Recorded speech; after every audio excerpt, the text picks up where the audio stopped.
तो आज हम जो अभी गरीबी का जो फर्क है हमारे देश में, पूरा अंग्रेजी में जिसको इकोनॉमिक डिस्पैरिटी बोलते हैं, उस पर आज बातचीत के लिए पूरे दिन का सत्र है जिसमें अलग अलग तरीके से बात करेंगे। आज पहले सत्र में बातचीत करने के लिए हमारे बीच में प्रोफेसर राजेंद्र नारायण आए हैं।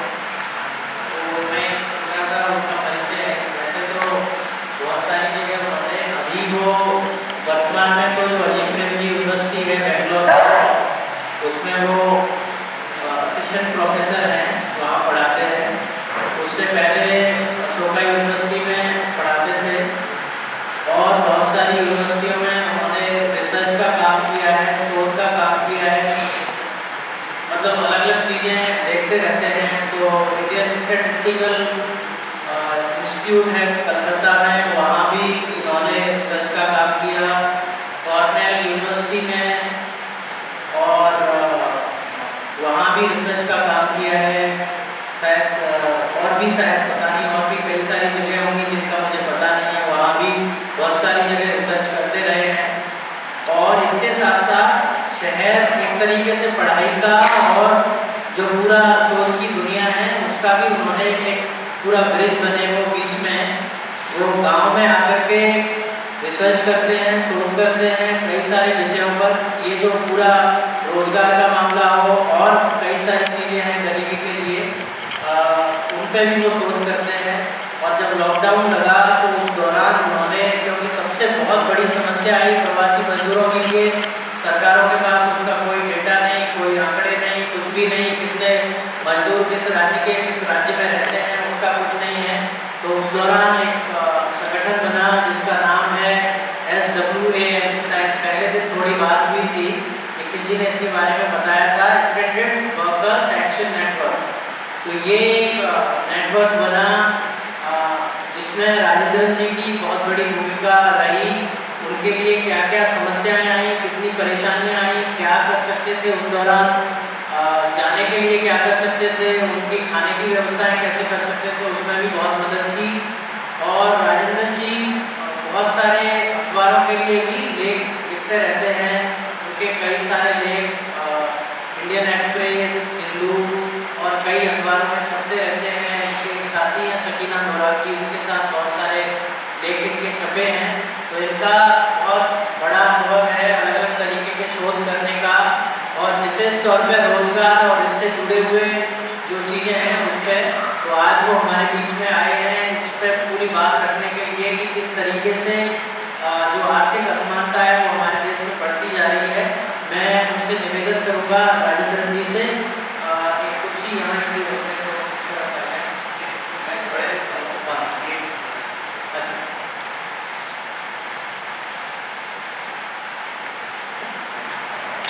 मैं नीचे सुनने में आया था कि कुछ साथी लोग कह रहे थे कि बाकी सारे हमारे साथ जो डिस्क्रिमिनेशन होता है, जो अछूत होता है, उसकी तो बात हो गई है, मगर जो गरीबी है और वर्ग विशेष जो हमारे साथ जो अछूत होता है उसकी बात हुई नहीं है। तो इकोनॉमिक डिस्क्रिमिनेशन के बारे में, आर्थिक छुआछूत जो हमारे साथ गरीबी अमीरी के बेसिस पे होता है, उस बात को हम लोगों ने एक पूरे दिन उसी पे केवल चर्चा करने के लिए छोड़ा था, क्योंकि हम सब लोग गरीबों के साथ जूझते हैं। इसलिए आज उसके बारे में बात करने के लिए राजेंद्र जी यहाँ आए हुए हैं। एक और चीज़, क्योंकि मैं इस आपके पूरे एक सेशन का क्रम को जोड़ती जाती हूँ, एक तो कहना चाहती हूँ कि कई किस्म के संघर्ष होते हैं। उसमें संघर्ष एक सड़क पे होता है जहाँ जाके आंदोलन करते हैं, एक सड़क होता है लिख के करते हैं, एक सड़क होता है हमारे चुने हुए नेताओं के सामने खड़े होकर उनसे हम जवाबदेही मांगते हैं। एक अलग अलग किस्म के होते हैं, मगर एक बहुत बड़ा एक संघर्ष है जिसमें हम लोग हार जाते हैं, क्योंकि आंकड़ों की लड़ाई है। हम चूंकि आंकड़ों के साथ काम कम करते हैं, तो आंकड़ों की लड़ाई में हम हार जाते हैं। और ये जो सत्ता चलाने वाले जो राजनेता है, जो शक्तिशाली लोग हैं, वो बुद्धिजीवियों का इस्तेमाल करके कोई एक नक्शा डाल देते हैं और उस नक्शे से कह देते हैं आप जो कह रहे हैं सब झूठ है। हम जितना भी सच्चाई बोले वो नक्शा को डाल देंगे, वो क्रिप्टोग्राफी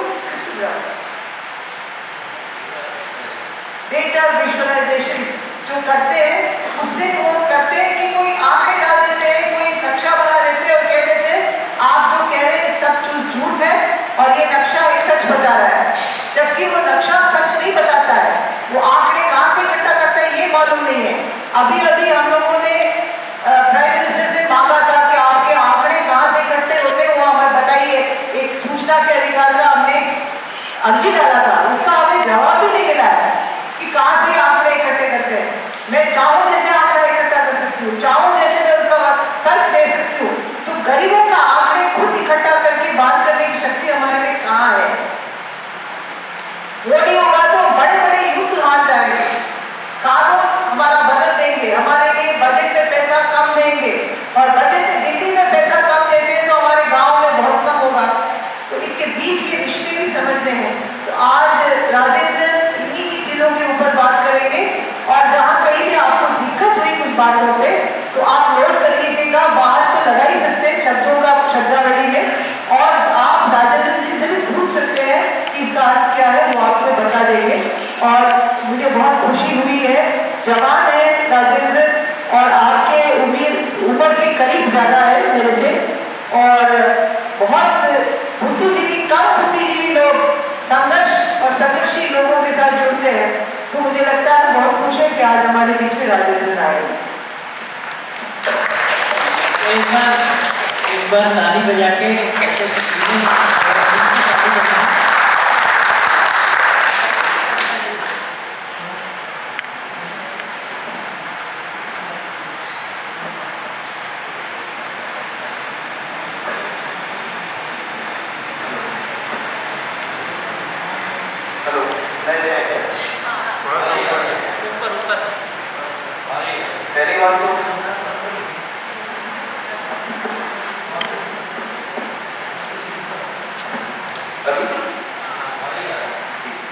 पहली बात तो बहुत बहुत शुक्रिया एसएफटी को और आप सभी लोग को यहाँ पे मुझे मौका मिला आप सब लोगों से मिलने के लिए, बात करने के लिए, जानने के लिए, तो उसके लिए बहुत बहुत शुक्रिया। दूसरी बात, मुकेश और अरुणा जी दोनों ने तय कर लिया कि वो मेरा मजाक उड़ा के शुरू करेंगे, तो दोनों ने अच्छी तरीके से मेरा मजाक उड़ाया है। जब भी कोई बोलता है कि आप रिसर्चर हो तो मुझे सिर्फ सीधा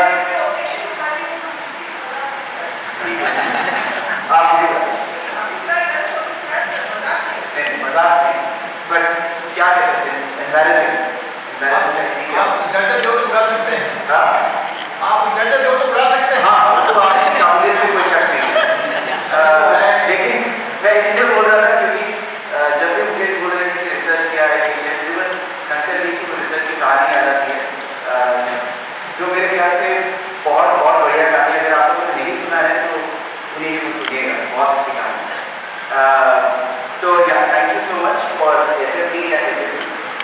जैसे कि मैं कह रहा था कि जैसे कि अरुणा जी ने कहा कि आज ये सत्र में ज़्यादातर हम बात करेंगे इकोनॉमिक डिस्पैरिटी पे, यानी कि आर्थिक व्यवस्था हमारे देश की क्या है, उसकी वजह से लोगों गरीबी क्या है। ये पहला सवाल है कि गरीबी क्या है, क्या हम सब समझते हैं कि गरीबी क्या है।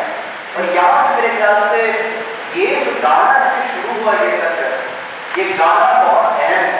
ये गाना क्या था? आज़ादी। आज़ादी क्या है? पूरा गाना था आज़ादी क्या है। अलग अलग तरीके से आज़ादी के बारे में सोचने के बारे में हमें गाने ने सिखाया है। कहीं ना कहीं हम ये सत्र के बाद कोशिश करेंगे कि गरीबी को भी आज़ादी के साथ कैसे हम सोच सकते हैं, आज़ादी और गरीबी में क्या संबंध है, उसके बारे में भी हम सोचेंगे। तो मेरे ख्याल से ये सत्र का मुख्य जो चर्चा का बिंदु है शायद वही है। तो हम शुरू करते पहले मैंने कुछ स्लाइड्स बनाए हैं, जैसे कि अरुणा जी ने वापस कहा, मैं वापस करा रहा हूँ कि आंकड़े इसमें बहुत हैं। ये सत्र में आंकड़े आपको बहुत मिलेंगे। मैं कोशिश करूँगा अपनी तरफ से कि आंकड़ों के बारे में समझाने के लिए क्या आंकड़े बता रहे हैं और आंकड़े क्यों ज़रूरी हैं। आपको क्या लगता है कि आंकड़ों की ज़रूरत क्या है? कोई उनमें से कोई साथी बोलना चाहेगा कि आंकड़ों की ज़रूरत क्या है? शुरुआत से पहले मैं जानना चाहूँगा। आंकड़े जो है वो अनुपात बताते हैं। कोई भी चीज़ जो घट रही है, जो भी व्यवस्था है, जो भी हमारे आसपास घट रहा है,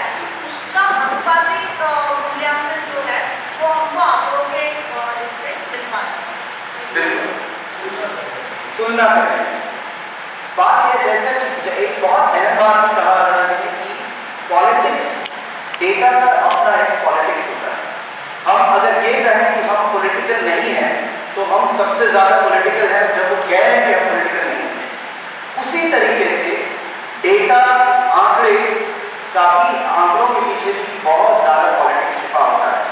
अब क्या छुपा होता है, इसके पीछे का पॉलिटिक्स क्या है? क्योंकि जब आज की तारीख में, आज नीति आयोग के बारे में यहाँ कोई ऐसा है जो नहीं सुने नीति आयोग का नाम, तो अपना बात करते हैं। और एक और चीज़ है कि अगर आपको नहीं पता तो प्लीज़ प्लीज़ प्लीज़ रोकिए, सवाल पूछिए, क्योंकि जब तक आप सवाल नहीं पूछेंगे, चांस है कि आपका सवाल 10 लोग और यहाँ पे वही सवाल के साथ बैठे हैं लेकिन सोच रहे हैं कि हाथ उठाए नहीं है, तो आप दूसरों की मदद कीजिए, सवाल पूछिए। नीति आयोग के बारे में किसी ने नहीं सुना हो तो हाथ उठाइए। बढ़िया। नीति आयोग एक संस्था है जो केंद्र सरकार को, उसे थिंक टैंक कहते हैं। थिंक टैंक यानी उनका काम ये है कि वो योजना के बारे में सरकार को वो परामर्श करते हैं, सरकार को सलाह देते हैं कि आपको देश के हित के लिए फलाना योजना बनाना पड़ेगा, इस तरीके का उसको पैसे इसमें लगते हैं। तो वो पूरा आंकड़ों के तौर से सरकार है। जो केंद्र सरकार के पास जो भी निर्णय होता है, फैसला होता है, वो नीति आयोग अपने आंकड़ों से केंद्र सरकार को बताती है और केंद्र सरकार फिर फैसला करती है कि क्या करना चाहिए, कैसी नीति हमारे देश में लाना चाहिए। ये आज की तारीख में नीति आयोग का बड़ा रोल है। अब ये सोचिए नीति आयोग में बैठे कौन? अर्थशास्त्र बैठे हैं, एक तरीके के अर्थशास्त्र बैठे हैं। क्या नीति आयोग में लाल सिंह जी, शंकर जी, मैं, विनीत, शोहिनी कोई जा सकते हैं? हमें तो एंट्री भी नहीं मिलेगी और हमें भी फर्क है। मैं अंग्रेजी बोल लेता हूँ, मुझे भी एंट्री नहीं मिलेगी। बात यह है कि नीति आयोग में जो बैठे हैं, जो पॉलिसी डिजाइन कर रहे हैं, वो पूरे देश में वो पॉलिसी लागू होने वाली है, लेकिन वहां पे जो बैठे हैं वो किसके बारे में सोच के पॉलिसी का गठन करें? ये बहुत मुख्य सवाल है। किस तरीके के आंकड़ों को वो साझा करके वो केंद्र सरकार को बोलती है कि नहीं हमारे देश के लिए ये ठीक, हमारे देश के लिए वो ठीक। लोगों की बात वहां तक कैसे पहुंचती है, पहुंचती भी है कि नहीं पहुंचती, ये एक बड़ा सवाल होता है। यहीं पे शुरुआत और एक, आप उसको सर्कल मान लीजिए, शुरुआत और अंत दोनों यही पॉलिटिक्स यही पे चलता है। वो 4 लोग एसी कमरे में बैठ के फैसला करते हैं कि खाद्य में किसको कितना राशन मिलना चाहिए, कितना गेहूं मिलना चाहिए, कितना चीनी मिलना चाहिए कि नहीं मिलना चाहिए। 4 लोग वहां पे एसी कमरे में बैठ के फैसला कर रहे हैं छत्तीसगढ़ के एक बिल्कुल पिछड़े आदिवासी गांव में क्या होना चाहिए। एक बार फैसला वो करेंगे कि किस तरीके से मिलना चाहिए। ये सारा फैसला नीति आयोग में या फिर केंद्र सरकार के बहुत सारे ऐसे यंत्र हैं, वहां बैठ के इसका तय होता है फैसला। अब इसमें लोगों की भागीदारी कहां पे? क्या हम और आपकी बात वहां तक पहुंचती है? अगर पहुंचती है तो कैसे पहुंचती है? अगर पहुंचती नहीं है तो क्यों नहीं पहुंचती? और इस पर क्या कर सकते हैं? ये सारे सवाल हैं। एक और सवाल है कि यहाँ पे आंकड़ों का खेल बहुत होता है। आपके आंकड़े और मेरे आंकड़े, किसके आंकड़े सही हैं? और यहाँ पे बहुत गोल है, ये बात खिंचती है टिकट के, और इस खेल ही है ये बिल्कुल वो क्या है, शतरंज जैसा खेल। आपने एक चाल चली, दूसरी तरफ से हमने कहा नहीं ये आंकड़ा लीजिए, आप ये पकड़ो, बोले अच्छा ये, इसके लिए उन्होंने रिटर्न एक और आंकड़ा डाला। तो ये आंकड़ों के खेल में कई बार ये होता है कि आम जो जनता है हमारे देश की वो फिसल जाता है। एक जरूरी हमें जो लगता है, काफी लोगों को लगता है कि जिस तरीके से हम सोचते हैं कि लिखने पढ़ने आना चाहिए लोगों को, उसी तरीके से जिस तरीके से मेरे ख्याल से काफी लोगों को कल जिस तरीके का चर्चा हुआ था, काफी लोगों को ऐसा महसूस हुआ होगा कि नहीं हमें थोड़ा कानून जानना चाहिए, ताकि अगर हमें कोई दिक्कत हो तो हमको कम से कम ये तो पता हो कि नहीं हमारे लिए एक पुराना कानून है। ये कल तय हुआ था कि नहीं, सब एक तो फैसला ये निकला था कि बड़े बड़े मुश्किल कामों का सरल भाषा में अगर हम कुछ उसका कर सकें तो अच्छा रहेगा। ठीक उसी तरह से कहीं ना कहीं हमें आंकड़ों के खेल को भी थोड़ा बहुत समझना चाहिए, क्योंकि उससे हमारी ताकत बढ़ेगी, उससे हम जो कहना चाहेंगे हम और ठोस तरीके से कह सकते। कितनी बार ऐसा हुआ होगा कि आप प्रशासन से मिलने गए, आपने कहा कि 3 लोग के पास राशन नहीं है, आप 3 लोगों का राशन कर दीजिए। प्रशासन ने क्या बोला होगा? 3 तो लोग हैं, 1000 लोगों को मिल रहा है, वो तो आपने करके दिखाया। लेकिन जो 3 लोगों को राशन नहीं मिल रहा है, उनको राशन ना मिलने से उनकी जिंदगी में क्या फर्क होगा, ये भी जरूरी है। तो आंकड़ों के उसमें उलझने से पहले हमें थोड़ा बहुत समझना चाहिए, और देश की स्थिति को हम हर बार हर एक लोग से मिलके हम समझ नहीं सकते, कहीं कहीं पे हमें आंकड़ों का सहारा लेना पड़ता है। और एक और चीज, कानून हमारे वकील साहब वो भी कह सकते हैं कि कानून में जब आप एफिडेविट देते हैं किसी चीज का, मान लीजिए PIL के पब्लिक इंटरेस्ट लिटिगेशन के, वहाँ पे एक एफिडेविट जमा करना पड़ता है कि आप कह रहे हैं कि इतने लोगों को राशन नहीं मिला है। कानून में जो बैठे हैं जज पूछेंगे कितने लोगों को नहीं मिला है, कितने प्रतिशत लोगों को नहीं मिला है, क्यों नहीं मिला है, वहाँ भी आंकड़ों की जरूरत है। तो कहीं ना कहीं हमें आंकड़ों से थोड़ा दोस्ती बनाना पड़ेगा। तो मैं इसीलिए शुरुआत में कह रहा हूँ कि आंकड़े बहुत हैं, और कोई भी आंकड़ा आपको अगर समझ में नहीं आ रहा है, अगर आप चाहें तो दोहराना, अगर आप चाहें कि मैं दोहराऊं तो आप बेझिझक प्लीज पूछिए। अभी तक कोई सवाल या कोई कमेंट कुछ आप कहना चाहेंगे? ठीक है, बहुत बढ़िया। आप मेरी एक चीज कर सकते हो, यहाँ पे कंट्रोल है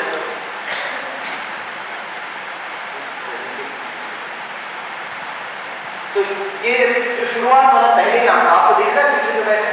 हाँ, एक और चीज मैं कहना चाहूँगा कि सॉरी, मैं अपनी तरफ से माफी चाहता हूँ कि जो भी यहाँ पे स्लाइड पे लिखे हैं वो अंग्रेजी में लिखे हैं, लेकिन मैं जब बोलूँगा मैं कोशिश करूँगा कि उसका हिंदी अनुवाद करके जितना हो सके मैं करके बोलूँगा। अगर आपको कोई दिक्कत हो, परेशानी हो तो प्लीज रोकिएगा, ठीक है? तो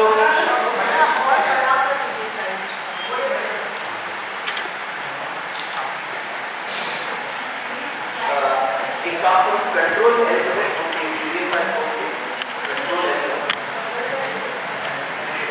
नहीं, आप फायरफॉक्स का मत करो। अच्छा, PDF व्यूअर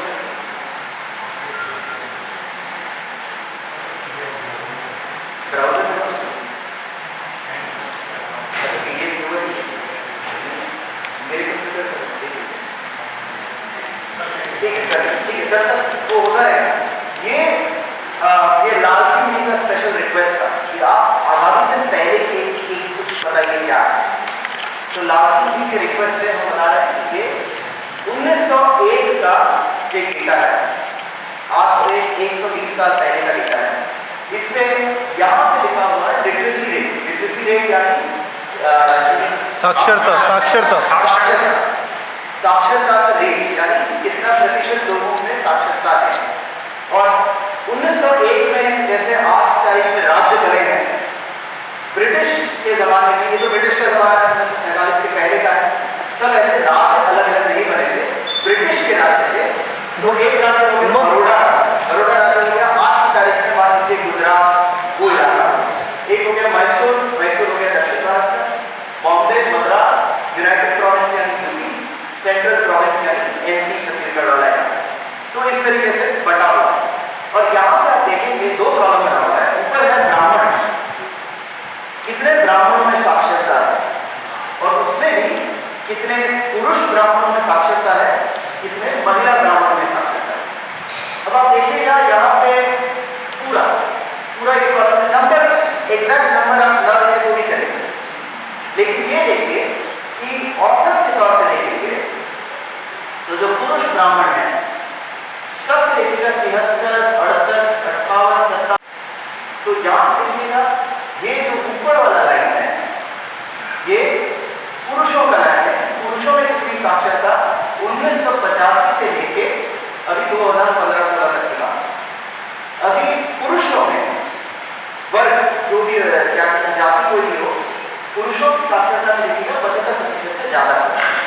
जहाँ पे दलितों की साक्षरता 0 थी, दलित पुरुषों की साक्षरता 0 थी, वहां पे बढ़ के कहीं ना कहीं 75% हुआ है। जहाँ पे महिलाओं की साक्षरता तकरीबन 0 थी, वो बढ़ के आज हुआ है 50 से 60% ये कोई। अब अगर ये कहें, इसके दो तरीके से इसके बारे में सोच सकते हैं। जैसे कल किसी से बात हो रही थी कि कहाँ प्रगति हुआ है, आजादी के पहले जो स्थिति थी आज भी वही स्थिति है। एक तरीके से देखा जाए तो हाँ, प्रगति बहुत कम हुआ, लेकिन दूसरे तरीके से देखा जाए तो हम ये कह सकते हैं कि प्रगति हुई है, लेकिन प्रगति जिस रफ्तार से होनी चाहिए वो रफ्तार से नहीं हुई। बेशक हमें उस रफ्तार पे कदम उठाना चाहिए, उस पर सवाल उठाना चाहिए, उस पर काम करना चाहिए एक्टिवली। लेकिन अगर ये मान लें कि बिल्कुल प्रगति नहीं हुआ है तो हताश हो जाएंगे, बिल्कुल बेचैन हो जाएंगे, फिर हम कुछ नहीं कर पाएंगे। तो हम और आपके पास हमें सोचना होगा कि हम हताश में बैठ जाए कि हम कुछ करें। प्रगति हुई है, उसकी रफ्तार को आगे हम कैसे लेकर जाएं? पहला सवाल। अभी तक जो आंकड़े दिखाए हैं या कोई और सवाल, हम क्या आपको जो दिखाए हैं, यहाँ पर आर्थिक बराबरी की बात हो रही है, आर्थिक गैर बराबरी की बात हो रही है। यहाँ पे भी हम पुरुष महिला, यहाँ पे भी हम जातिवाद क्यों ला रहे हैं? कोई कह रहे हैं?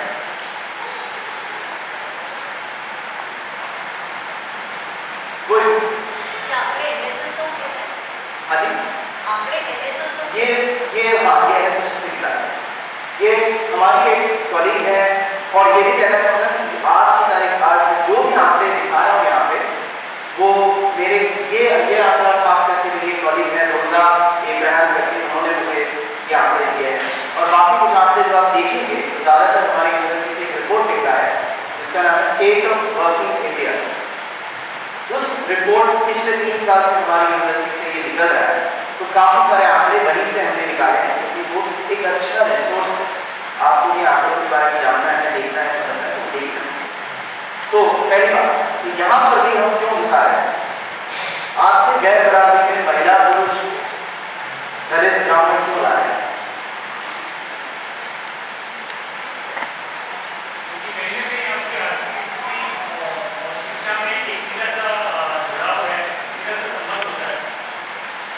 काफी हमारे इद्रिस भाई कह रहे हैं कि जुड़ाव है कि साक्षरता और आर्थिक स्थिति में एक जुड़ाव है। यस,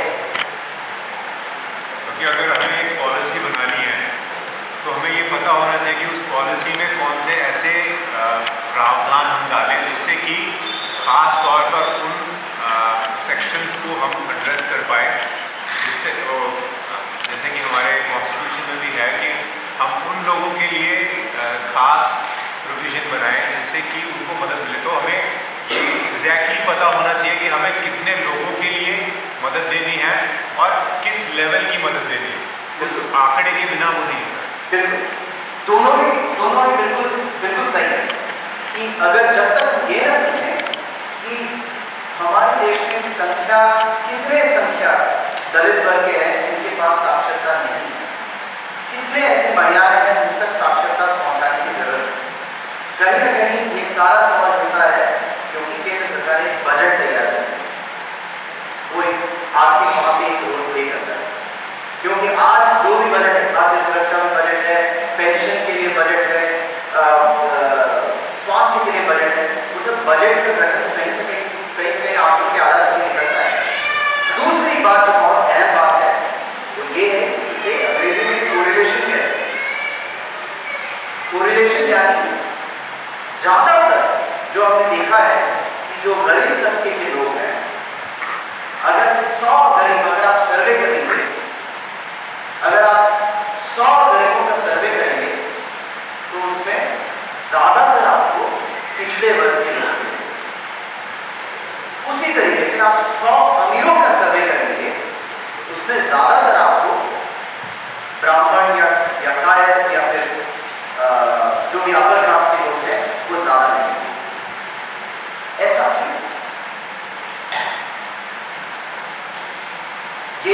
आप अगर कोई भी आज की तारीख में बड़े बड़े कंपनी, हिंदुस्तान में जो बड़ी बड़ी कंपनियां हैं, आप कोई भी बड़े कंपनी का लिस्ट बना लीजिए, ये आप अपने फ्री टाइम में कर लीजिए।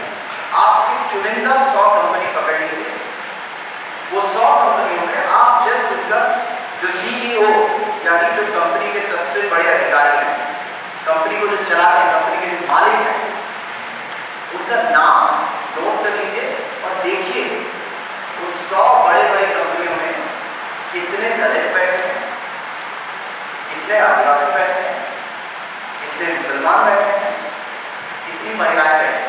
जस्ट ये लिस्ट आप अपने घर बैठे गूगल करके आप कर सकते हैं, आपको पूरा आइडिया, कोई बड़े सर्वे करने की जरूरत नहीं। तो इसे कोरिलेशन कहते हैं, यानी कि ज्यादातर अमीर तबके के लोग हैं, आपको ज्यादातर ऊंचे वर्ग वाले लोग मिलेंगे, ऊंचे कास्ट वाले लोग मिलेंगे। तो ये एक जरूरी चीज है और आंकड़े भी दर्शाते हैं।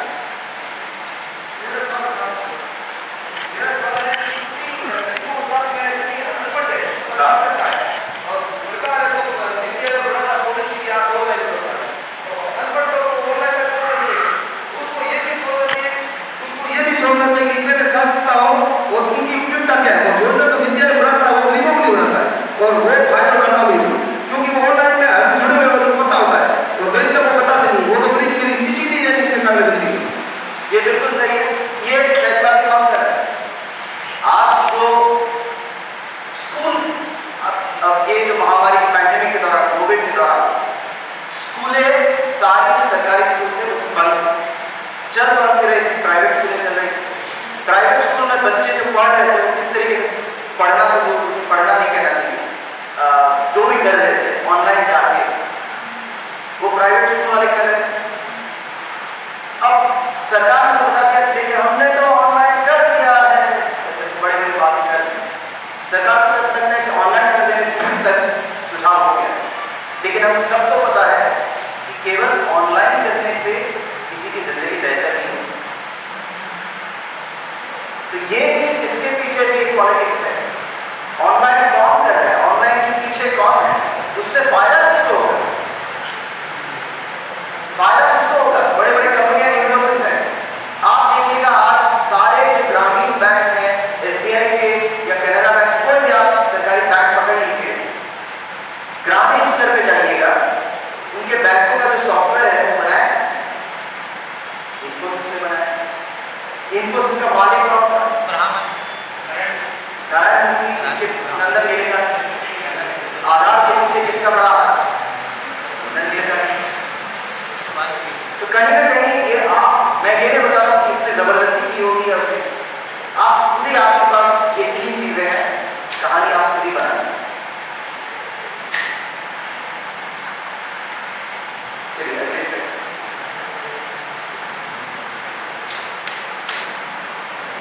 अच्छा, ये एक और ग्राफ है, चार्ट जिसे कहते हैं। इस पे ये एक अखबार से निकाला हुआ ग्राफ है। इस पे ये कह रहा है, ये ब्रेक है ना, ये जो लंबा, जिसे इंग्लिश में बार है, हिंदी में क्या कहेंगे? खंबा,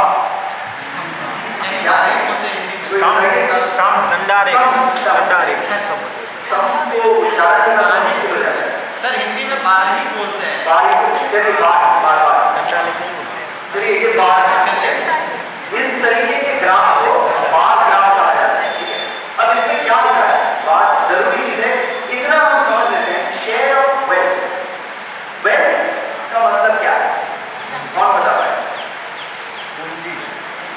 वेल्थ का मतलब है पूंजी, यानी आज की तारीख में अगर मेरे पास जो भी सामान है, मेरा घर, मेरी गाड़ी, मेरा बैंक बैलेंस, जो भी है, अगर सब कुछ बेच दूं, अगर मेरा घर, गाड़ी, सब कुछ बेच दूं तो पैसा मिलेगा। और मेरे पास जितने भी सामान है सबको भी बेच दूं तो पैसा मिलेगा। तो मेरा जो टोटल पूंजी है मेरे पास में, उसको हम वेल्थ कहते हैं। जस्ट टोटल जो मेरे पास सामान है उसका मूल्यांकन करके जितना पैसे का मूल्यांकन होगा वो मेरा वेल्थ है। वेल्थ और इनकम, इनकम यानी वेतन, यानी तनख्वाह।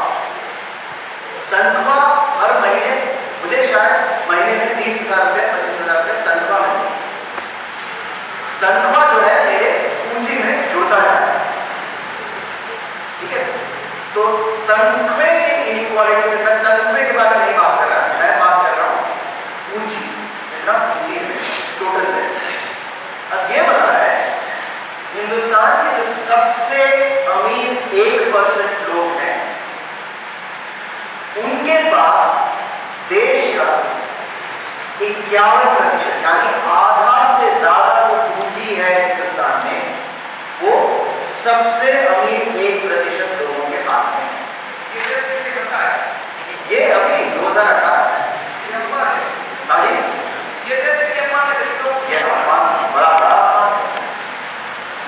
इसका ये मतलब आज हिंदुस्तान की आबादी कितनी है?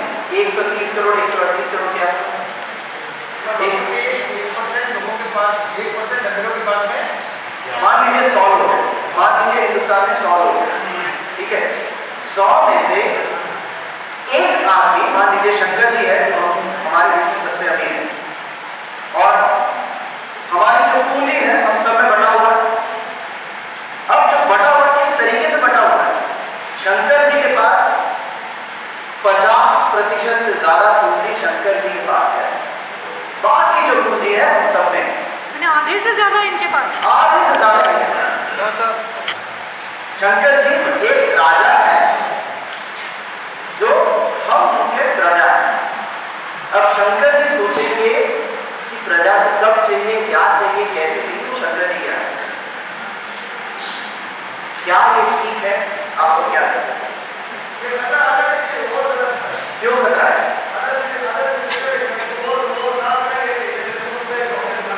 लेकिन खतरा क्यों है? लेकिन शंकर जी अगर मान लीजिए बहुत दया तो आती है, शंकर जी बोलते हैं कि आपको रोजगार नहीं, मैं रोजगार देता।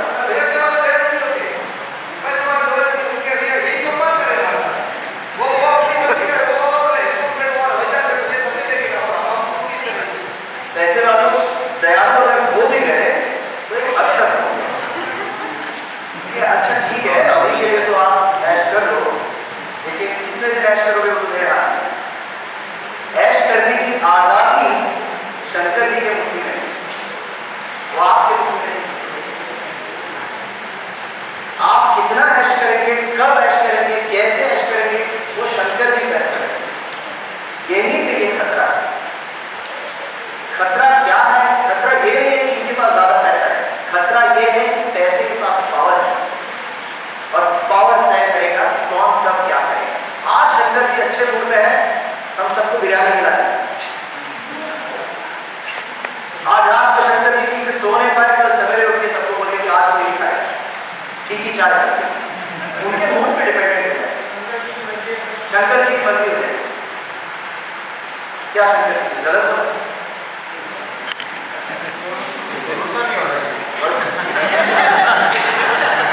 शंकर जी को भरोसा नहीं हो रहा है, लेकिन ये आंकड़े हैं। ऐसा इसलिए नहीं हो रहा है कि अगर वो 1% का मतलब मान लो 100 लोग हैं इस देश में, और 100 रुपए है, पूरी पूंजी 100 रुपया है और 100 लोग हैं, तो 1% का मतलब एक हुआ ना। तो इसका मतलब एक व्यक्ति के पास में आपके 51 रुपए चलेंगे। अब 99 लोगों के पास में 99 लोगों का बंटवारा होगा 50 रुपये से। तो अगर ऐसा निकल के आ रहा है आंकड़ों में ग्राफ, तब तो ये पीड़ा ही इतनी भयंकर है कि इसका कोई इलाज हम बाहर ढूंढेंगे तो मिलेगा ही नहीं ना। अगर ऐसा है तो ये ऐसा है, समझो अपन यहाँ है, ये बिल्कुल वैसी ही बात है ना कि यहाँ 120 लोग 100 लोग खाना खा रहे हैं और सबको एक जैसा खाना मिल रहा है। लेकिन कल को यहाँ अगर तय कर दे लखन वहाँ के अंदर कि यार मेरे को एक जने को बढ़िया खाना खिलाना है, और उसको तो सब कुछ मिले, उसको मक्खन, अंडा, आमलेट, उसको सब कुछ मिले, जो भी चाहिए फल फ्रूट, और उसकी पूर्ति करने के लिए आपके इस खाने में से कटौती करो। जो आपको दाल, सब्जी, चपाती, चावल, कभी कभी मिर्ची के गट्टे भी दे देते हैं, उसमें से एक कम होता जाएगा, पैसा वही है इसी में से। तो वो एक बहुत बड़ा खतरा है। इसको एक और तरीके से देख सकते हैं। हमारे यहाँ पे चाय आ रहा है, एक व्यक्ति वो आधी चाय पी है, आधा जो कैन में आया था, आधा से ज्यादा चाय एक व्यक्ति पी गया है, बाकी 99 को बोला है बाकी बांट दो। तो ये हो गया बाकी भी भीड़ पड़ेगी ना।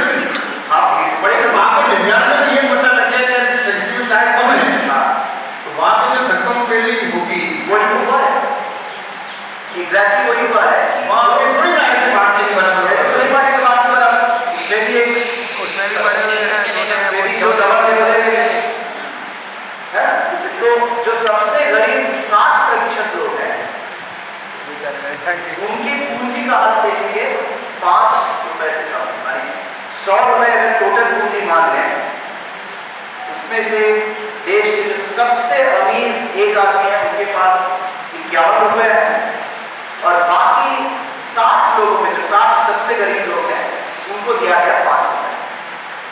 बोला 5 रुपए आप 60 लोगों में बांट लो, जो सबसे अमीर है उसके पास 51 रुपए पड़े। तो इससे आप सोच सकते हैं, और इस जो सबसे गरीब है 60% लोग, 60 लोग, उसमें से आपको ज्यादा मिलेगा दलित और आदिवासी और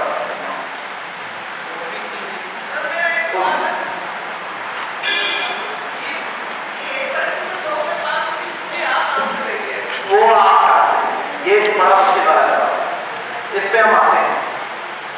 ये सवाल नोट कर लीजिएगा कि आप कहां से, ठीक है। अब अगले स्लाइड पे जाते हैं और थोड़े और आंकड़ों से हम सोचते हैं कि इन आंकड़ों का मतलब क्या है। यहां पे लिखा हुआ है, जो पहला ये है ऑक्सफैम एक संस्था है। एक बार वापस पीछे वाला बनेगा। कौन सा वाला, पिछले वाला? हाँ, तो आपके आंकड़ों में गड़बड़ है। ये 100 रुपए बैठ नहीं रहता। हाँ ये बैठा है।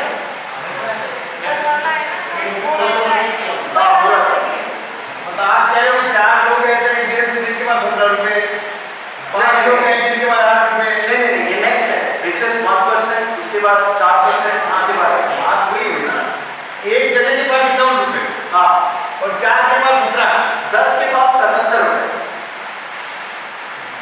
10% लोगों के पास 77 रुपए।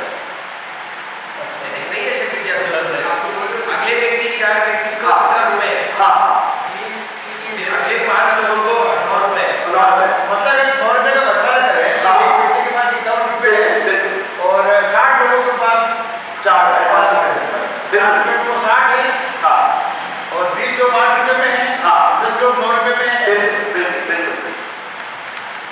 तो अगला वाला थोड़ा मैं, अगला जो स्लाइड है, एक ऑक्सफैम एक संस्था है जो हर साल असमानता का एक रिपोर्ट निकालता है कि वो सिर्फ हिंदुस्तान की नहीं, पूरे दुनिया की असमानता के बारे में रिपोर्ट निकलता है।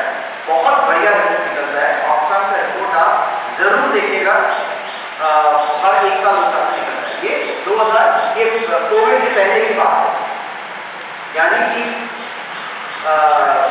2020 मार्च 24 को जो एक ऐलान हुआ था, जब पूरे हिंदुस्तान को 4 घंटा वक्त दिया गया था या अपनी जिंदगी समेट लीजिएगा 4 घंटे, तालाबंदी का नेशनल लॉकडाउन का ऐलान हुआ, जिससे हम सभी परेशान होते हैं।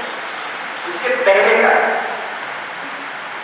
उसके बाद की स्थिति आप सभी जानते हैं कितना और गंभीर हो गया। उसके पहले की स्थिति कि बिलियनर यानी जो अरबपति है, बिलियनर यानी 10 करोड़ को मेरे ख्याल से बिलियन कहते हैं, क्या सही है? 10 करोड़ को बिलियन, 100 फिलहाल आया हुआ है, फिलहाल 100 करोड़, 10 नहीं 100 करोड़। तो हिंदुस्तान में अगर आप लिस्ट बना लें, कौन कौन ऐसी परिवार है जिनके पास 100 करोड़ से ज्यादा उनके पास पूंजी है? ऐसे कई परिवार हैं, बहुत परिवार है जिनके पास जो राज्यों के बजट है स्वास्थ्य और शिक्षा के लिए, वो बजट का पैसा 85% बजट का पैसा इससे आता है। इस चंद लोगों का इतना पूंजी में बढ़ोतरी हुई है। दूसरा बहुत गंभीर है, नहीं समझे ये वाली बात, फिर से समझाइए ना। नहीं समझे। फिर से बोलो, ये पैसा कितना है? अगर हम इसका मूल्यांकन करें, इसका हिसाब करें, ये पैसा अब हर साल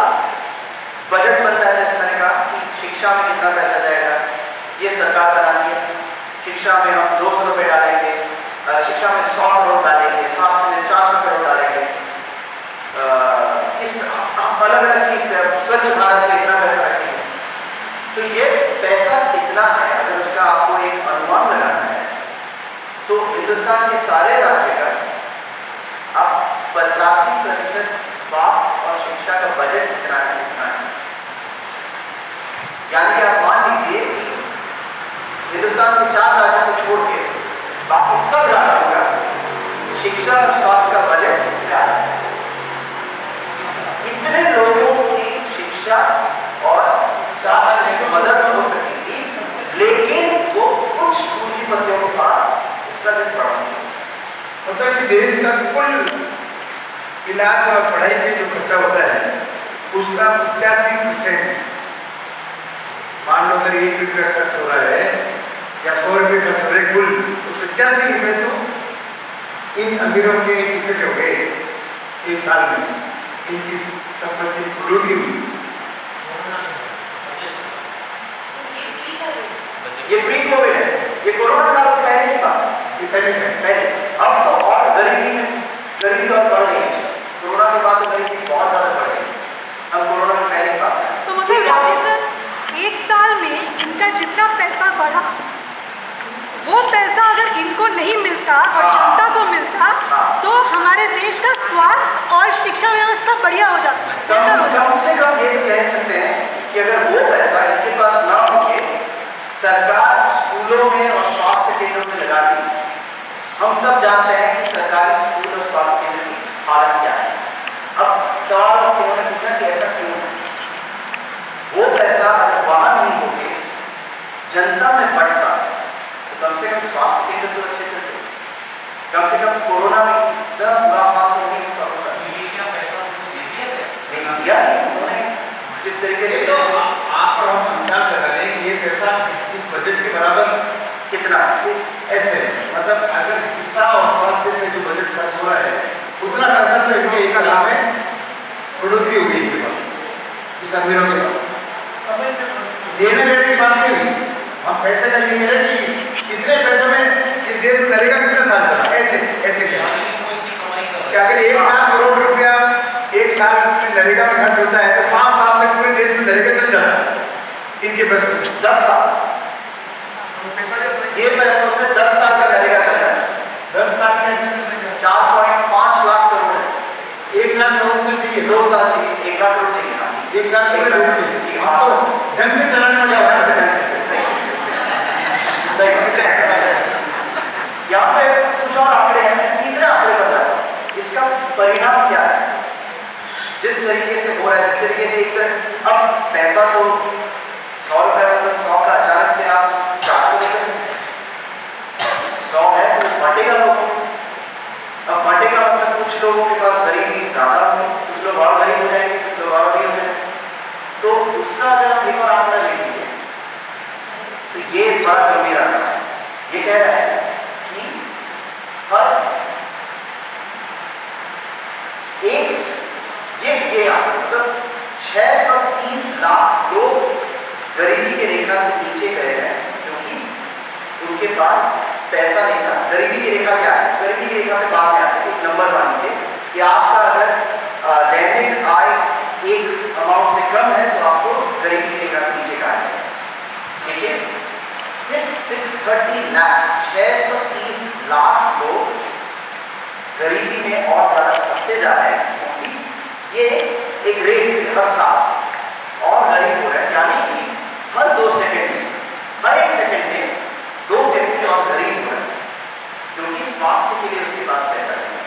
स्वास्थ्य केंद्र जाते हैं, वहां बोलते हैं कि हम नहीं कर पाएंगे तो उसको लेके जाते हैं कोई प्राइवेट अस्पताल में। प्राइवेट अस्पताल में जाते हैं, ये टेस्ट वो टेस्ट, ये दवाई वो दवाई, महंगा होता है।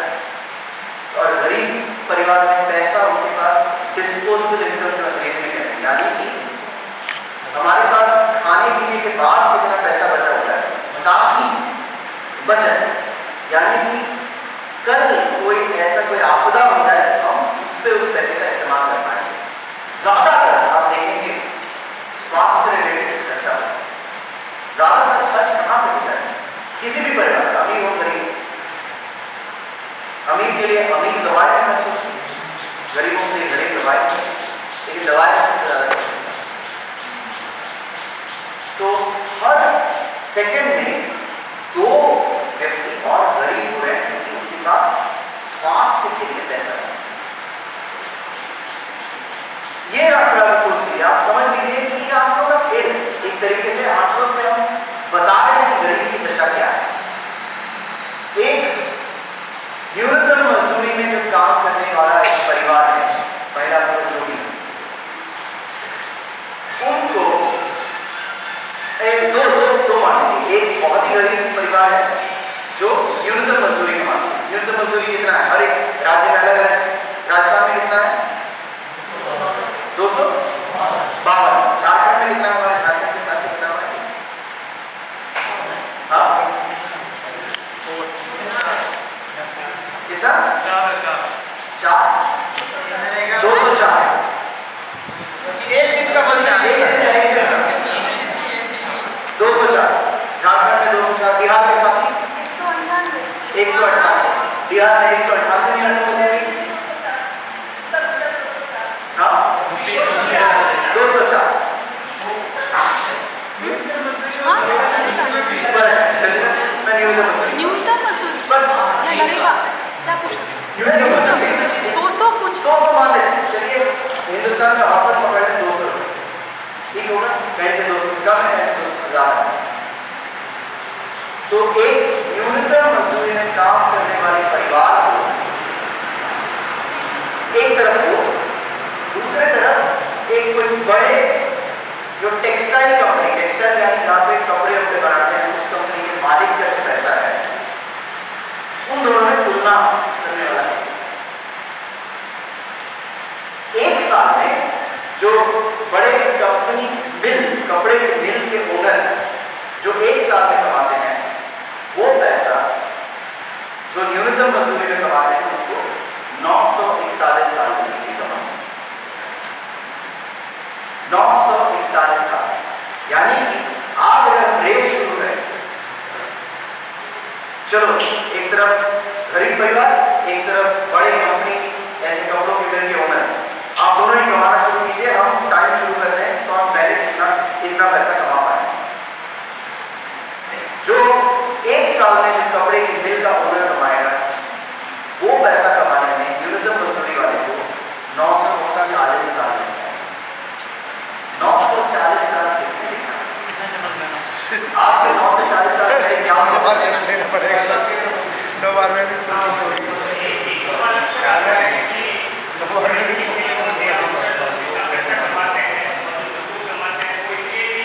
पढ़ा लिखा लोग अक्सर और उसने मेहनत की होगी, उसने अपनी किस्मत अच्छी की या उसने बहुत ज़्यादा मेहनत की, उसने दुनिया भर में बहुत सारा काम किया और एक मजदूर जो है वो गाँव में बस एक कंधे पत्थर से रिलेटेड काम करता है, वो अपनी मेहनत कर रहा है, मजदूर अपनी मेहनत नहीं करता। बहुत सही सवाल, बहुत सही सवाल। मेहनत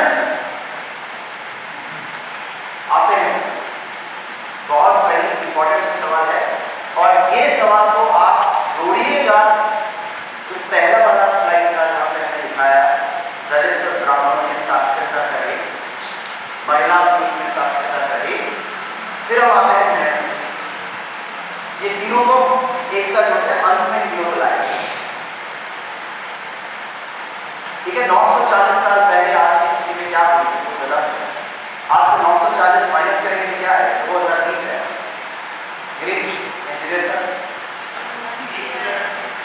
1080, यानी कि दिल्ली सल्तनत अभी तक शुरू ही नहीं हुआ।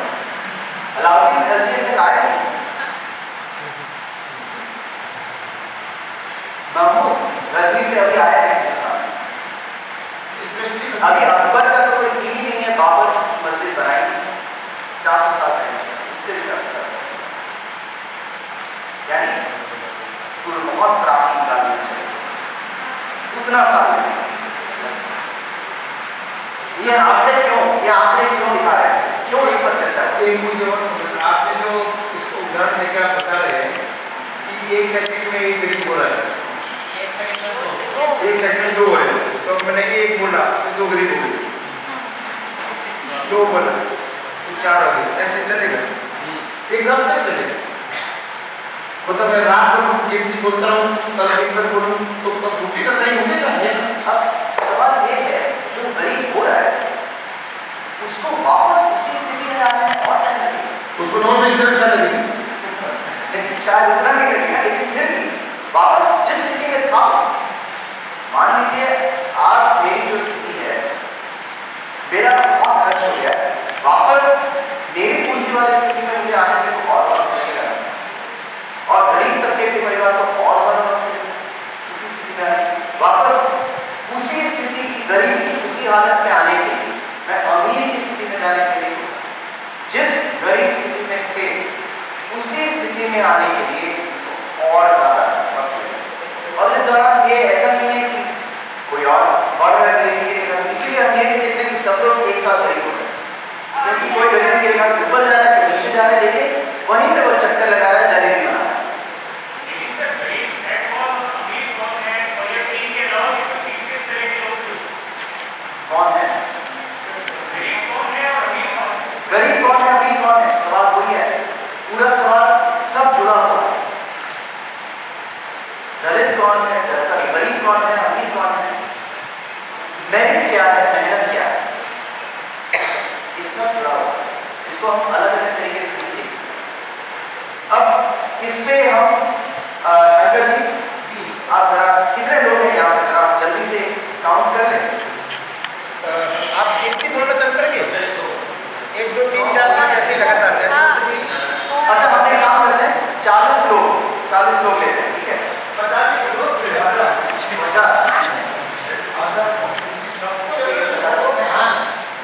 50 लोग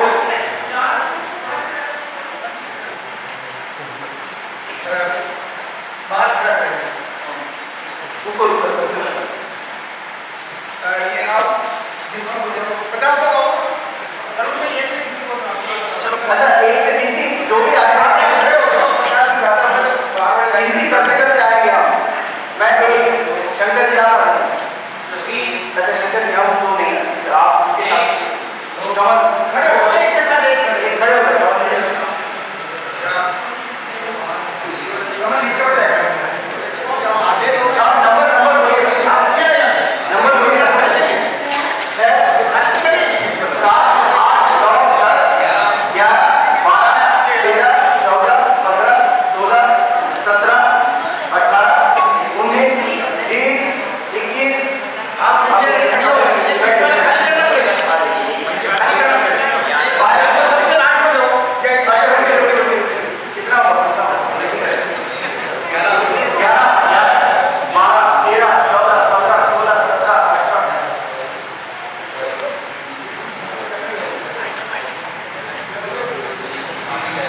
अरे ये तो काम कर लेंगे ना, वोट नहीं 39 40 और 10 लोग आ जाएंगे इधर, 10 लोग बस आप 40 41 42 43 44 45 46 47 48 50 55 आप बैठिए 50 इधर आए। अब मान लीजिए मेरे पर, अब मान लीजिए जो लोग खड़े होते हैं ऊपर खड़े होते चले जाइए वापस। अब यहाँ क्या लिखा है, हम ये माने हिंदुस्तान में जितने लोग भी कमा रहे हैं, ठीक है, मान लीजिए कि आप 50 लोग पूरे हिंदुस्तान की आबादी है, ठीक है, आप लोग पूरे हिंदुस्तान की कमाई को अपने अपने आप कमा रहे हैं, पूरे हिंदुस्तान की कमाई आपके पास है। अब कमाई का बंटवारा कैसे, कोई ज्यादा कमा रहा है, कोई कम कमा रहा है कि नहीं? सबके पास सेम कमाई थोड़े है, सब लोग हिंदुस्तान में दैनिक दिहाड़ी मजदूर है क्या? नहीं। सब लोग हिंदुस्तान में एक दिन में 10 लाख रुपए कमाते हैं क्या? नहीं कमाते। तो कोई ज्यादा कमाता है, कोई कम कमाता है। अब उसका परिमाण कैसे है? उसको हम कैसे सोचे, उसको विजुअलाइज कैसे करें कि कितने लोग कितना कमा रहे हैं एक साल में, और ये कमाई की बात है, ठीक है, 50 लोग यहाँ पे है। अब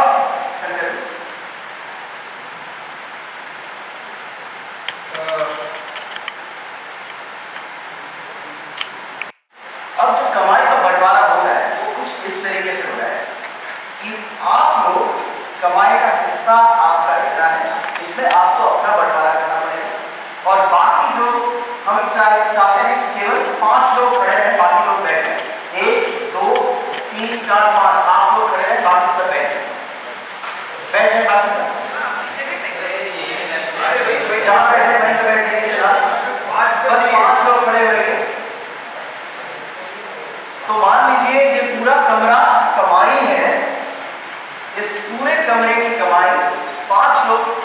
ज़्यादा कमाए और यहाँ पे जो 25 लोग हैं वो जो इतना सा कमाई है वो इन 25 लोगों में बढ़ है। समझ में आया? कोई सवाल नहीं आया। और वो 20 लोग, ये 20 लोग बाकी ये 20 लोगों की इसमें नहीं है, उनके साथ नहीं। ये वाला लाइन पूरा 5 के पास, ये वाला लाइन 5 के पास है। वो 20 तो और भी कहीं आएंगे, क्या आएंगे आपके इसमें इसके बीच में कोई स्टेप पे कोई बड़ा आएंगे ऐसे। तो मेरे ख्याल से अब ग्राफ दिखाते हैं। ग्राफ यही चीज दर्शा है। अब ये ग्राफ आप बैठ जाइए। थैंक यू एक मिनट रुकिए।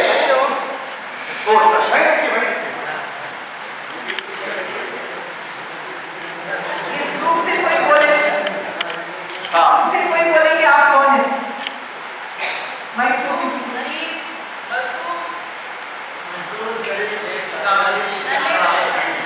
तो रुपए में कितना पैसा आपका हिस्सा है?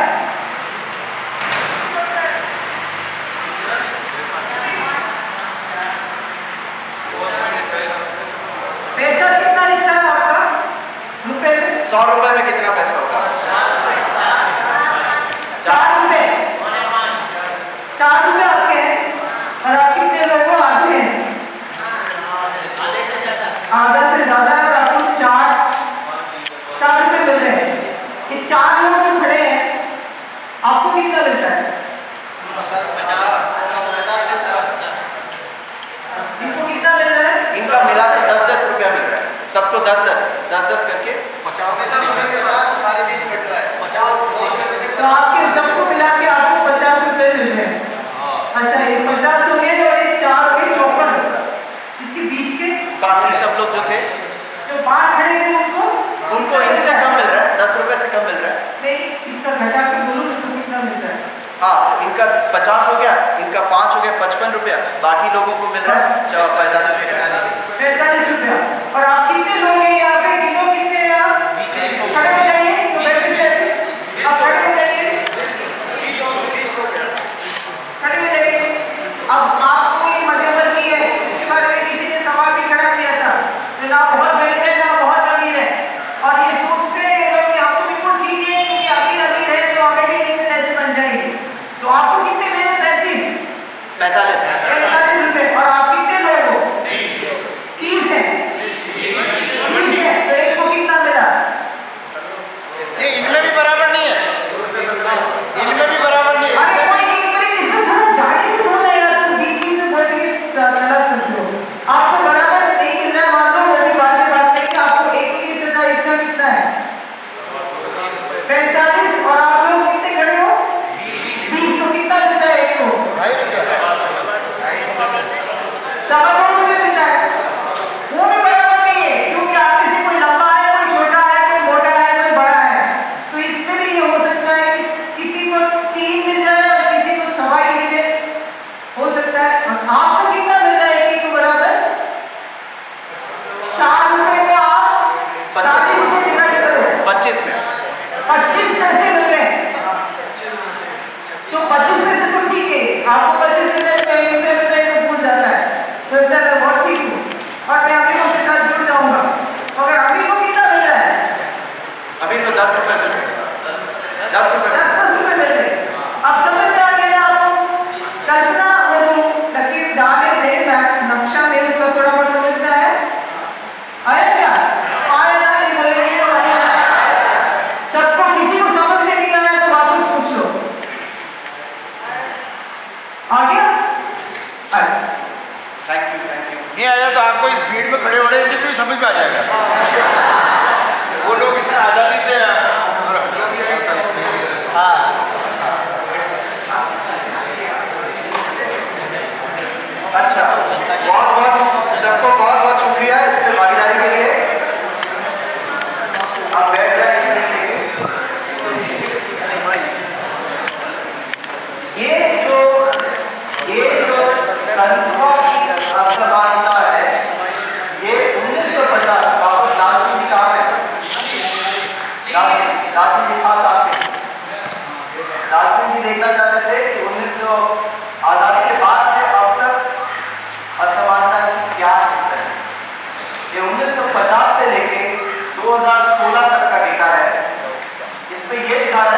ये जो लाल वाली नीचे वाली लकीर है, जो 50% जो गरीब हिंदुस्तान को अगर हम रैंक करें सबसे अमीर से सबसे गरीब, तो बॉटम 50% के जो गरीब हैं पूरे देश के तनख्वाह में उनका कितना हिस्सा है, और ये जो सबसे अमीर 1% लोग हैं पूरे उल्टा है। सॉरी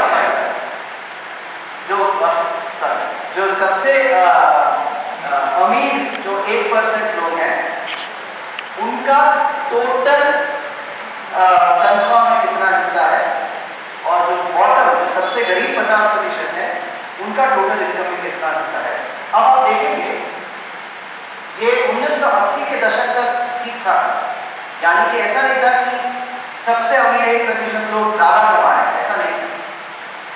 कहीं आप देखेंगे 1990 के बाद, 1990 के दशक के बाद एक तेजी से इनका इनकम बढ़ता गया, और जो गरीब है उनका इनकम घटता गया। लाल वाला अमीर टॉप 1% है और नीला वाला बॉटम 50%। 1990 के दशक के बाद, 1990 के बाद ये बढ़ता गया और ये घटता गया। अब 1990 के बाद हुआ कौन बताएगा?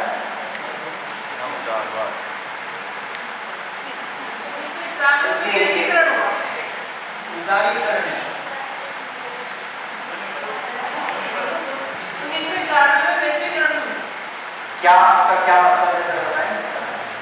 भारत का बाजार मतलब बाहर के लोग भारत में आके व्यापार कर सकते थे, तो भारत बिल्कुल बिल्कुल सही, बिल्कुल सही। 1991 में एक पॉलिसी चली जिसका नाम था, जिसे प्यार से एलपीजी कहते हैं, सिलेंडर से कंफ्यूज ना करें। एलपीजी का मतलब है लिबरलाइजेशन, प्राइवेटाइजेशन, ग्लोबलाइजेशन। इससे ये हुआ कि जैसे कि हमारे साथी ने कहा कि बाहर की कंपनियां, बड़ी बड़ी कंपनियां आके हिंदुस्तान में अपना काम कर सकती हैं, अपनी फैक्ट्रियां खोल सकती हैं, यहाँ पे लेबर को अपने बड़ी बड़ी कंपनी में रख सकते हैं, लेकिन जो मुनाफा आएगा ज्यादा मुनाफा उनके पॉकेट में जाएगा, लेबर के हाथ में पैसा कम होगा। अब ये जो क्रम 1991 में शुरू हुआ, ये क्रम पिछले साल लॉकडाउन के बाद उसको ऐसा हुआ कि उसको पता नहीं कोई को अफीम दिया गया और वो ज्यादा हुआ, बिल्कुल रॉकेट इंजेक्शन, रॉकेट की तरफ बढ़ता गया पिछले 4-5 साल। बाजारीकरण जिसे कहते हैं बहुत ज्यादा हुआ है पिछले 4-5 साल में। पिछले 1 साल में एक तो बहुत यहाँ पे संविधान, अभी तक हमने संविधान के बारे में चर्चा नहीं किया है, लाया ही नहीं था, लेकिन यहाँ पे लाना जरूरी है। अगले स्लाइड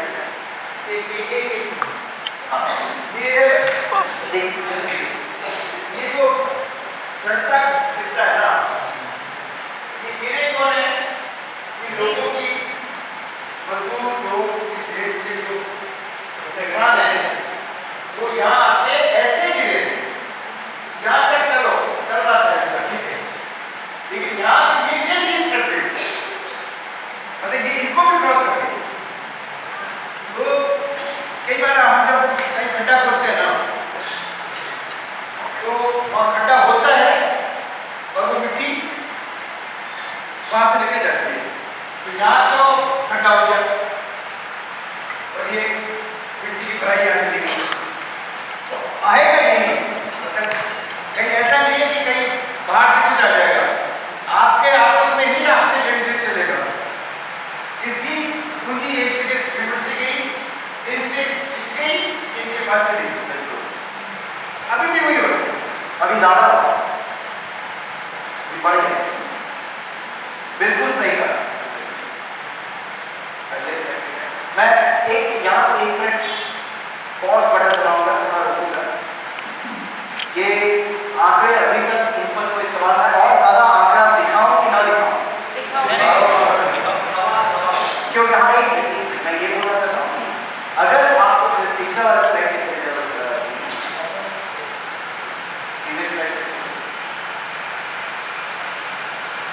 मैं आंकड़ों से आपको परेशान नहीं करना चाहता, आंकड़े डाले हैं, अगर आपको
शहर से आए हैं, वो खड़ा करें आप।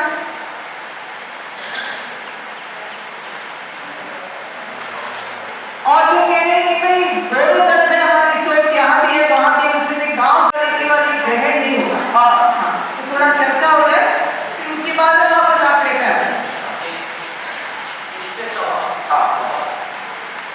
सवाल ये है कि जो ये इनकम बड़ी और इसमें कारण दिखा, आपने बयान किया 1990 के बाद ये गिरता।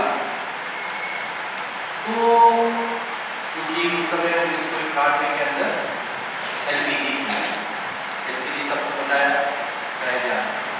अब उस समय पर एक घटना और हुई, वो किया गया, तो क्या वो नहीं करना चाहिए था? तो क्या हो जाता? क्योंकि क्या हमारी इनकम चलती या इससे भी ज्यादा घट जाती? क्योंकि हम तो अपने आप को बेचने की कगार पे थे। तो क्या उसने पीछे का मेरे इतिहास तो क्या इसका रास्ता क्या? सर सवाल ही नहीं समझा। सवाल उनका ये था, थोड़ा स्पष्टता से रखें सवाल। मेरा तो एक सजेशन है कि ये एक तो 1991 से जो बात आगे बढ़ी, एक दूसरा सवाल है। दूसरा पहले भी बताया कोरोना था। मैं थोड़ा इसको इस तरीके से कहना चाहूँगा कि मान लीजिए अकाल हो गया देश में, तो पूरा देश नीचे जाएगा कि नहीं जाएगा?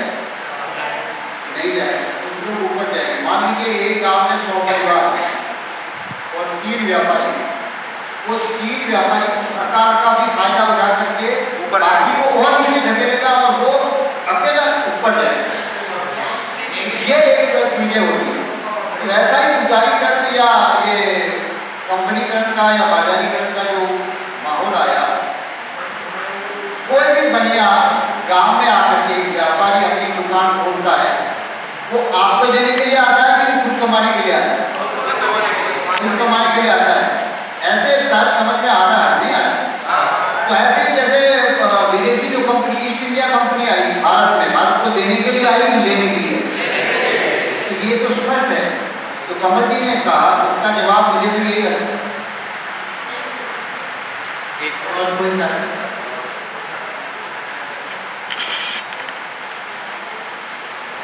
एक और चीज मैंने जोड़ना चाहूँगा जो आपको भी बहुत साझा कहा कि ये मैं कॉज इफेक्ट पे नहीं जा रहा। आपने कहा इसकी वजह से ये हुआ, मैं उस पर थोड़ा सावधानी से बोलूँगा। मैं ये नहीं कहूँगा कि इसकी वजह से ही ऐसा हुआ है, ये कहूँगा वापस कि ये हुआ, इसके साथ में ये हुआ। आप जो कह रहे हैं कि अगर ये नहीं होता तो फिर क्या होता, ये बड़ा ख्याली सवाल है, इस पर जवाब देना बड़ा मुश्किल है। क्योंकि अगर ये नहीं होता तो क्या होता, उसकी आंखें कहाँ हैं? क्या आपने कहाँ से पैदा किया? अगर ये नहीं होता तो क्या होता, उसके लिए आंखें चाहिए।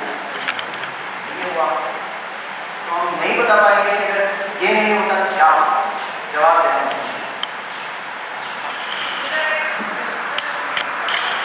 नहीं मेरा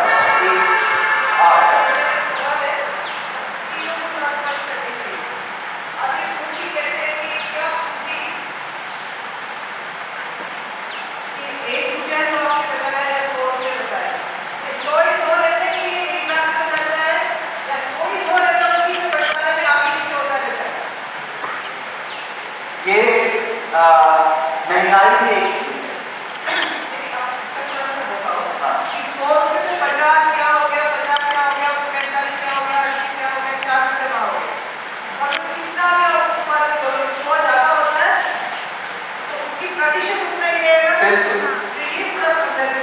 अगर 100 का कल 1000 हो गया, अभी हमने देखा तो कहना है कि 100 रुपए में 5 रुपए वो 25 लोगों में बढ़ रहा है। अगर वो 100 का 1000 हो जाता तो 5 का 50 हो जाता, लेकिन 50 में ही वो वापस 25 लोगों में ही वो 50 रुपए बढ़ता। ऐसा नहीं है कि 100 का अगर 1000 हो गया तो वो 25 लोगों के पास ज़्यादा पैसा आएगा, नहीं आएगा।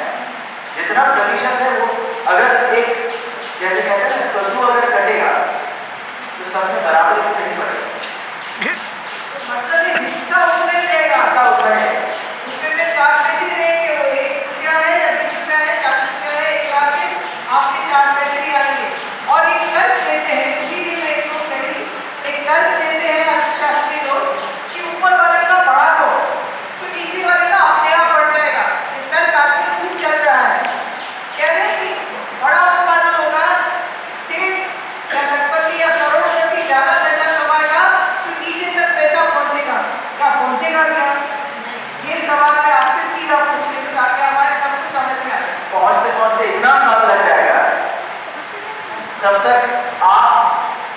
जितना जितना कह रहे हैं, मान लीजिए वो कह रहे हैं कि 100 रुपये आपको मिलेगा, लेकिन वो 100 रुपये तक पहुँचते पहुँचते 3 पीढ़ी गुजर जाएगी, आपके पास नहीं है।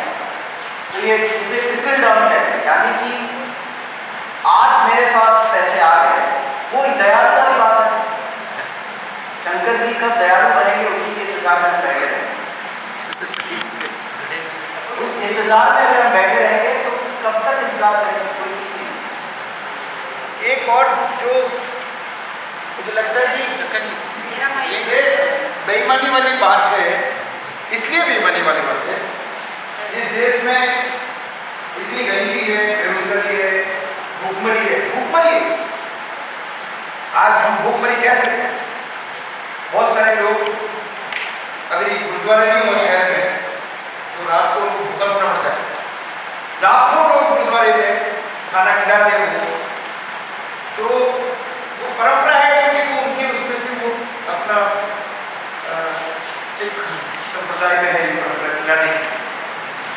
सरकार की तरफ से कुछ चिंता नहीं। अगर ये अभी भी इस लेवल पे जा रही है, ये कह रहे हैं 1% लोगों के पास रुपये में से 12 चला गया और 94 में पूरा 99% लोग हैं, तो उसका जो नीचे जो घटनाक्रम निकलता है ना, वो तो ऐसा ही निकलेगा। आप एक जगह कहते हो कि गरीबी रेखा है, तो अभी रेखा तो ऐसा है, गरीबी रेखा होता है क्या? इसको कोई लकीर मार देते हो क्या? लकीर है, बिल्कुल लकीर मारते हैं। लकीर लगा देते हो कहीं, और कहीं से वो लकीर बना हुआ है, कहाँ बना हुआ है लकीर, तो रेखा के नीचे ऊपर कैसे तय होता है? देखिए, दो चीज़ यहाँ पे बहुत ज़रूरी चीज़ है हमें समझने के लिए। गरीबी की रेखा को तय कैसे करते हैं और न्यूनतम मजदूरी रेखा है क्या? वही आप गरीबी की रेखा की तय कैसे होता है और न्यूनतम मजदूरी की रेखा तय कैसे करते हैं, दोनों में करने के लिए कनेक्शन है। और ये कनेक्शन ये है कि वो हिसाब लगाते हैं कि आपको बस जिंदा रहने के लिए कितने पैसे की जरूरत है। जिंदा रहना यानी कि उस पैसे से आप कोई और साधन नहीं खरीद पाएंगे, बस खाना, दिन के लिए खाने के लिए खाने में भी केवल रोटी, सब्जी में दाल नहीं, कुछ नहीं, फल वगैरह तो भूल जाएंगे, दाल शायद उसमें जुड़ जाएगा, लेकिन दाल चावल जोड़ने के बाद कितना पैसा आपके पास रहेगा गरीबी जस्ट रहने के लिए, जिंदा रहने। फल फूल आप नहीं खा, फल नहीं खरीद सकते, फूल नहीं खा सकते, फूल नहीं खरीद सकते, तो उस जो जितना पैसा चाहिए उसको कहते हैं गरीबी की रेखा। अच्छा, इसको थोड़ा स्पष्ट और बोल दीजिए, क्या क्या आता है इसमें? खाने का बेसिक स्टेपल है, तो गेहूँ है या आटा है या चावल है, फिर आपका आता है थोड़ा सा तेल, थोड़ा सा आपका दाल तो मुश्किल है, आजकल का भाव पता ही क्या है दाल का, तो दाल खरीदने के लिए उनको मालूम नहीं होगा 100 से ऊपर हो गया है, कोई भी दाल 100 से नीचे नहीं है किलो, तो दाल कभी कभी रोज नहीं बन सकता है। नमक, क्योंकि नमक से पेट खाना नहीं बनता है, और क्या चीज़ खरीद सकते हैं इसमें? इसके लिए कहते हैं कि इससे इतना खाते हैं, वो क्या गरीबी रेखा से ऊपर है कि नीचे है? नीचे है कि ऊपर है? जो इतना खा पाएंगे, हाँ, वो गरीबी की रेखा से जस्ट वही रेखा फील करेंगे। वो गरीबी रेखा को पकड़ कर ऊंचे एक हाथ ऊपर चला गया है, और वो सेब क्या खाता है, वो खाने पीने वाला क्या खाता है, उसको हम क्यों नहीं जांचते हैं, और उसके आधार पर उनको नीचे क्यों नहीं धकेलते? उनको तो कभी नीचे धकेलने की कोशिश की ही नहीं है कि वो क्या खाता है, क्या पीता है, एक दिन में कितना खर्च करता है। हम जो पूरे साल में खर्च करते हैं वो 4 दिन में खर्च कर देते थे वो अपने जिंदगी। तो इसलिए गरीबी रेखा कौन फिक्स करता है? कोई नीति आयोग वाले, कोई नीति आयोग वाले, नीति आयोग वाले कितने जने ने भी 4-5 रुपया है वहाँ पे, और 1000 रुपये वही कितने हैं? गरीबों को जोड़ा जाता है क्या उसमें फिक्स करने में? नहीं, एक्चुअली गरीबों से कभी पूछा नहीं जाता। एक है कि इसके कई सारे बहुत कॉम्प्लेक्स है, क्योंकि कई सारे अर्थशास्त्री इसका एक निकालते हैं कि 200 रुपये गरीबी के लिए, 200 रुपये से नीचे अगर कोई कमाता है दिन में तो वो और कहेगा नहीं 300 होना चाहिए, कोई और कहेगा नहीं 375 होना चाहिए। अभी एक रिपोर्ट आई अरुण सतपथी नाम की, उनका ये कहना है कि 375 हमें मानना चाहिए, कम से कम इतना पैसा दिन में अगर जो कमाता है तो उस पर मिनिमम न्यूनतम पोषण उसमें मिलेगा। पोषण के हिसाब से एक कैलकुलेशन होता है जिससे जिसके आधार पर हम कह सकते हैं कि इससे कम से कम जिंदा रहने के लिए, जीने के लिए हमें कितना पोषण की जरूरत है। अब पोषण में क्या क्या आता है? पोषण में आते हैं कुछ विटामिन आते हैं, कुछ कार्बोहाइड्रेट आते हैं। कार्बोहाइड्रेट आपको मिलता है चावल से, गेहूं से मिलता है, और फिर मिलता है प्रोटीन मिलता है आपको दाल से, अंडा से। तो उसका हिसाब करके अभी आज की तारीख में अगर हम माने कम से कम 375 रुपया अगर दिन में अगर हमें मिले तो हमें बेसिक जिंदा रहने का पोषण चाहिए। इससे ये कोई बड़ी बात नहीं है कि इससे कोई ऐसा नहीं होगा कि इससे आपका बहुत सारा विकास होगा, नहीं। सतपथी के कहने के आधार पर पूरे राजस्थान में जितने भी न्यूनतम मजदूरी लेने वाले हैं, हम सब के सब गरीब रेखा से नीचे हैं, सारे के सारे। तो जितने जो कमाते हैं 600 रुपये, हमें 7,500 इनको न्यूनतम मजदूरी मिलता है। और जो कलाकार है आपको उससे भी कम मिल रहा है, तो हाथ खड़ा नहीं करते हो यार, आप खड़ा करो ना यार। वो भी नहीं मिलता है, वो भी नहीं मिलता, तो खड़ा करो ना, इससे नीचे की नहीं बोली हूँ। 7,500 रुपया महीना से कम किसको मिलता है? अच्छा वो आप मुझे भी वही मिलता है, तो आप गरीब नहीं। मगर मैं इसलिए कह रही हूँ कि क्या हम लोग इसको समझें तो न्यूनतम मजदूरी की लड़ाई भी सशक्त होगा। इसलिए मैं इस बात में यहाँ उतरी, और इसलिए न्यूनतम मजदूरी की लड़ाई गरीबों की लड़ाई होती है, एक बहुत महत्वपूर्ण लड़ाई होती है गरीबों की। और इस कानून को भी बदलने के लिए सरकार बार बार कहता है कानून को रद्द करने के लिए कि न्यूनतम मजदूरी के कानून को रद्द कर देना चाहिए, क्योंकि कानून का मतलब खत्म हो गया, सब ठीक हो गए। अब प्राइम मिनिस्टर को सुनो तो हम सब गरीब रेखा के ऊपर हो गए, तैर रहे हैं, मतलब बिल्कुल हवा में उड़ रहे। ये मतलब क्या है? तो ये सारे जो आंकड़ों के झूठ है उसको आप राजनीति में करते हैं, मगर आप राजनीतिक बात करते हैं तो लोग कहते हैं कि तुम झूठ बोल रहे हो। तो हमें आंकड़ों की लड़ाई भी लड़नी पड़ेगी।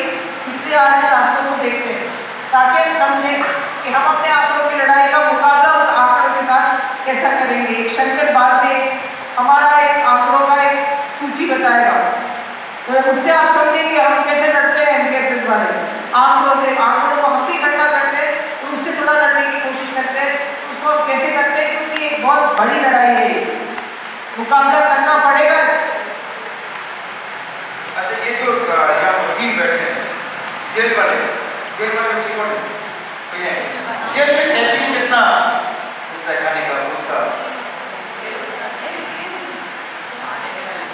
ये ताजा आंकड़े तो नहीं पता, इसके बाद जब जेल गया था तो उनको 22 रुपये प्रतिदिन मिलता है, और जबकि उस वक्त की मुझे याद है न्यूनतम मजदूरी तकरीबन 150 रुपये बाहर, और जेल के अंदर उनको 22 रुपये प्रतिदिन मिलते थे।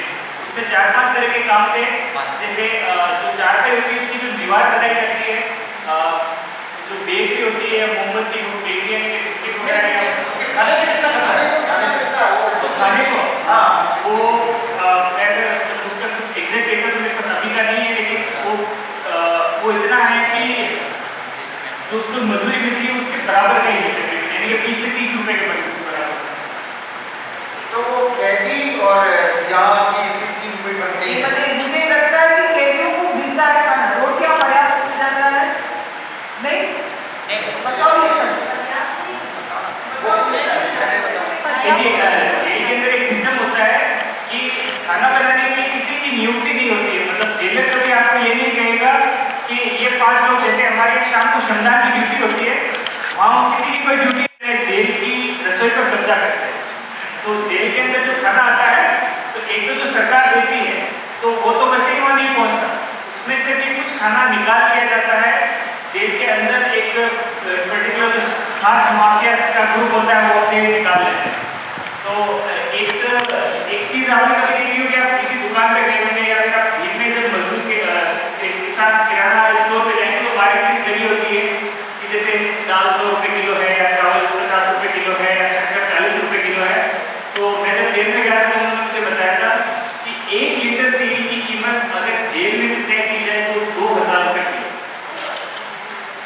इसका मतलब ये है कि जो 2000 रुपए का तेल जितना होता है, जो कि आज के तकरीबन में कह सकता हूँ 10 लीटर, और वहाँ पे 1 लीटर घी पहुँचता है।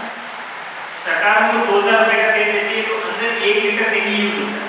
उसके बाद ये होता है कि जेल का जो कार्यक्रम जैसा होता है कि आपको सुबह एक बार आपके बैरक से निकाला जाएगा, आप खाना खाओगे, कपड़े धोगे, छोटा सा काम करके वापस आ जाओगे, फिर शाम को वापस 5 बजे से पहले आपको डिनर कर लेना होगा। इसमें ये कोई गारंटी नहीं है कि आपको आपकी खुराक के बराबर रोटी मिल जाए या पोषण या न्यूट्रिशन या स्वाद की तो हम बात ही नहीं करते। हम ये तो कह ही नहीं रहे कि खाना स्वादिष्ट होगा या अच्छा होगा या बढ़िया होगा। जो मिल जाए, जैसा मिल जाए, जली हुई रोटी, कच्चा पक्का साग, वही आपको खाना है। उससे आप जिंदा रह पाओगे।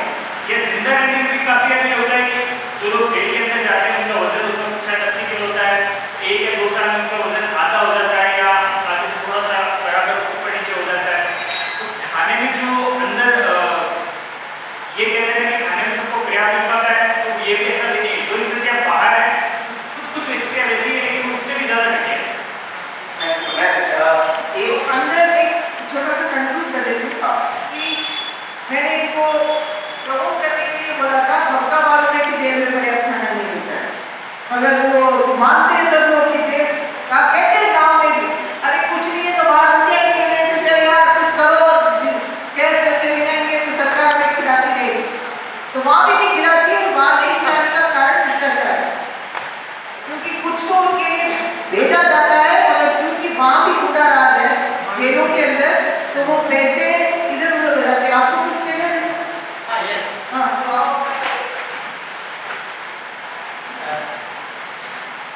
बेसिकली साथी ने जो बताया वो मैं भी राजस्थान के प्रिजन के बारे में हूँ, मैं बिहार के प्रिजन के बारे में बताना चाहता हूँ कि ऐसा नहीं है। उन्होंने जो बताया सीधा उसका विपरीत हमारे यहाँ खाना बहुत अच्छा मिलता है। प्रिजन मैनुअल के अनुसार, बिहार प्रिजन मैनुअल में जो रूल है उसके अनुसार उन्हें दूध भी मिलता है, चना भी मिलता है, ब्रेकफास्ट भी सुबह मिलता है, और जो न्यूट्रिशन का हिसाब है वो वजन के हिसाब से बनाया गया है। अगर कोई 60 kg का है तो उसको 2300-2400 कैलोरी वजन मिलना चाहिए और प्रॉपर मिलता है। मैं basically talking about Beur central prison and sub jail which is situated in Patna district. वो बजट कितना है? हाँ, वो खाने का बजट कितना है? हाँ, ये पे वो वजन के हिसाब से बनाया गया। जैसे चावल मिलेगा तो इतना, पैसे के रूप में कितना बजट है कहते कि अगर पैसे के रूप में अगर हम वस्तु के हिसाब से डिवाइड करें तो मैं बता नहीं सकता हूँ, लेकिन सफिशिएंट है, भोजन भी अच्छा मिलता है। हाँ, लेकिन मैं कह रहा हूँ कि वो बजट है और बार-बार पूछेंगे तो क्या बोलेगा, वो कह रहा है इसको मालूम नहीं है। इनको मालूम नहीं है, एक अलग बात है। मैं कह रहा हूँ उससे भी कम की स्थिति है, मतलब जेल के अंदर बजट की बेहतर स्थिति है और यहाँ मिनिमम वेज की कम है। हाँ, लेकिन फूड मैं अच्छा कहना चाह रही थी कि यहाँ कहावत है और मैंने बहुत सुना है कि सरकार के मेहमान चले जाते हैं खाना खिलाएंगे, तो वहाँ की हालत क्या है? हाँ, लेकिन मैं मेरे ख्याल से अभी थोड़ा रिओरिएंट करते हैं, जेल के अंदर चले गए थोड़ा सा बाहर निकल गए हिसाब से बता।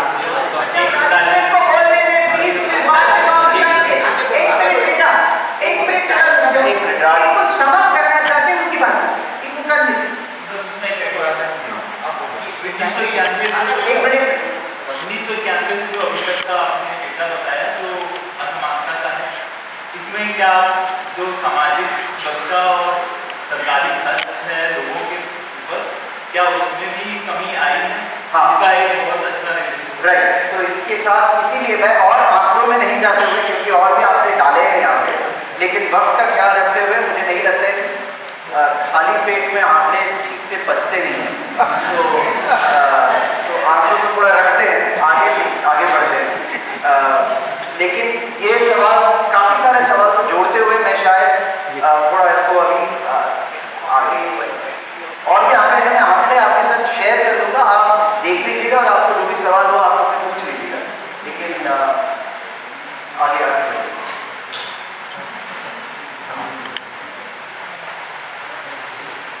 ये बस ये वाला आंकड़ा दिखा देता हूँ कि ये बता रहा है कि 82% पुरुष और 92% महिला 10,000 से कम कमाते हैं हिंदुस्तान में। 92% मेल, 92% फीमेल 10,000 से हिंदुस्तान में कम कमाते हैं प्रति महीने। और ये एक बड़ा गंभीर आंकड़ा है। जब हम बोलते हैं कि कितने लोग के पास कितने कमाई है, कितना इनकम है, ये इनकम इनइक्वालिटी का एक बहुत गंभीर चित्र हमें दिखाता है। और इस पर भी देखेंगे तो तकरीबन इसमें भी महिला पुरुष में काफी फर्क है। तकरीबन 72% महिला 5,000 से प्रति महीना कम कमाती है। तो सवाल मेरे ख्याल से किसी अलग ये अभी हाल ही का 2018 में और मतलब ये लेबर प्रोडक्शन की घटा है।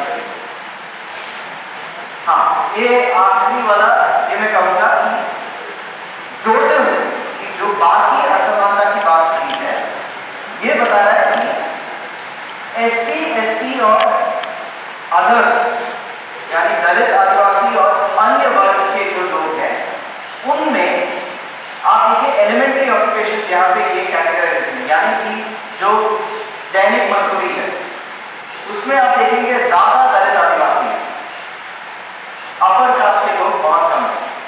और जैसे जैसे आप इस तरफ जाएंगे, ये आ गया जो हाई पेड वर्ग, यानी कि जो ज्यादा जो तनख्वाह वाली जो नौकरियां हैं, उनमें देखिएगा दलित आदिवासी कम है, ब्राह्मण और अन्य वर्ग के लोग बहुत ज्यादा है।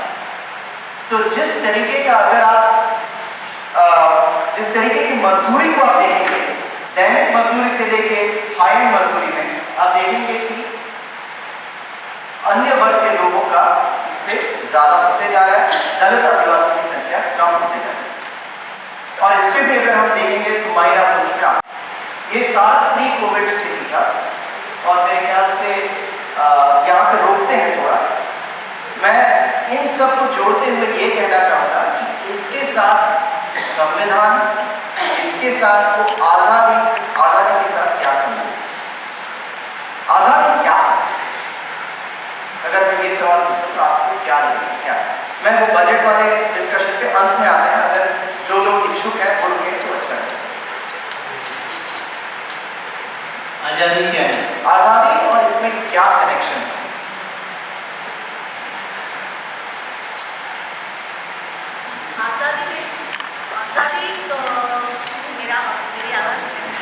आज़ादी मूलतः गरिमा से जीने का अधिकार है।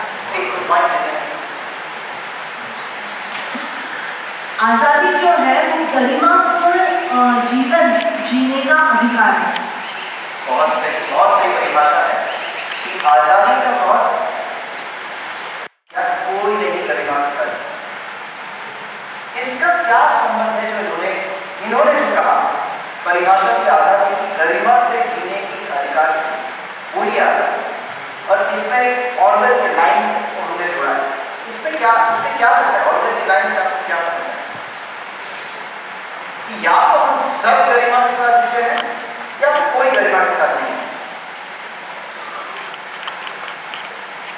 क्या मतलब है इसका? इसका मतलब है या तो हम सब लोग आज़ाद हैं और या फिर हमें से कोई भी आज़ाद नहीं। या तो हम सब लोग आज़ाद हैं तो है, लेकिन गरिमा का क्या मतलब? डिग्निटी जो है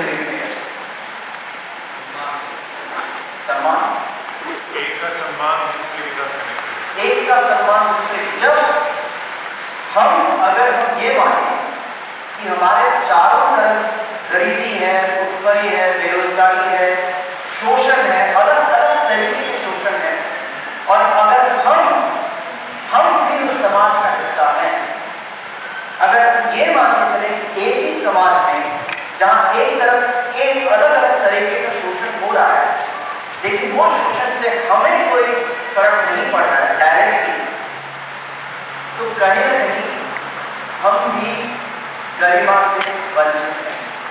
जब हम देख नहीं पा रहे, जब हम महसूस नहीं कर पा रहे, जब हम उस पर कुछ कर नहीं पा रहे, तो कहाँ हमने गरिमा?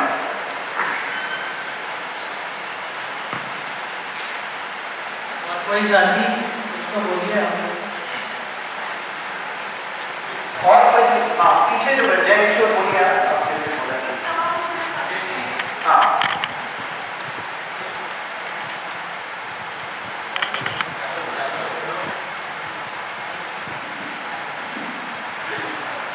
एक सवाल था जो पिछला 2 स्लाइड से पहले दिखाए हैं, महिला पुरुष का इनकम जो दिखाए हैं, तो मेरा एक सवाल ये है कि उसमें महिला पुरुष कमाते हैं इसके साथ में और जो ट्रांसजेंडर वगैरह है वो भी कमाते हैं, उसको उसमें इंक्लूड क्यों नहीं किया जाए? इसका आंकड़ा ही नहीं है, इसका वो भी एक एक्सक्लूजन है, इसका आंकड़ा ही नहीं, वो तो शुरुआत में ही ऐसा हुआ है।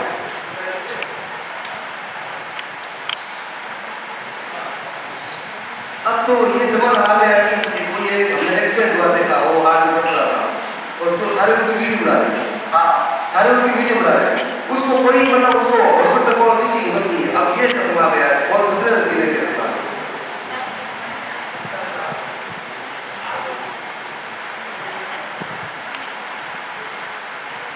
मेरा सवाल ये था कि अभी संघर्ष ने बताया था कि भूखमरी से मरने वाले लोग और गरीबी रेखा से गुजरने वाले लोग उनको आगे लाने के लिए क्या किया जाए, क्या किया जाए? ये बहुत सही सवाल है। मैं इसी पे फाइनली मेरे ख्याल से इसी पे रुकते हैं और मैं एक चीज यहाँ पे एक बहुत प्रसिद्ध बहुत मशहूर अर्थशास्त्री कह सकते हैं, अमर्त्य सेन उनका नाम है, उन्होंने एक परिभाषा दी कि गरीबी क्या है और अगर हम ये सोचें कि विकास क्या है गरीबी क्या है, ये दोनों मुद्दे जुड़े हुए हैं।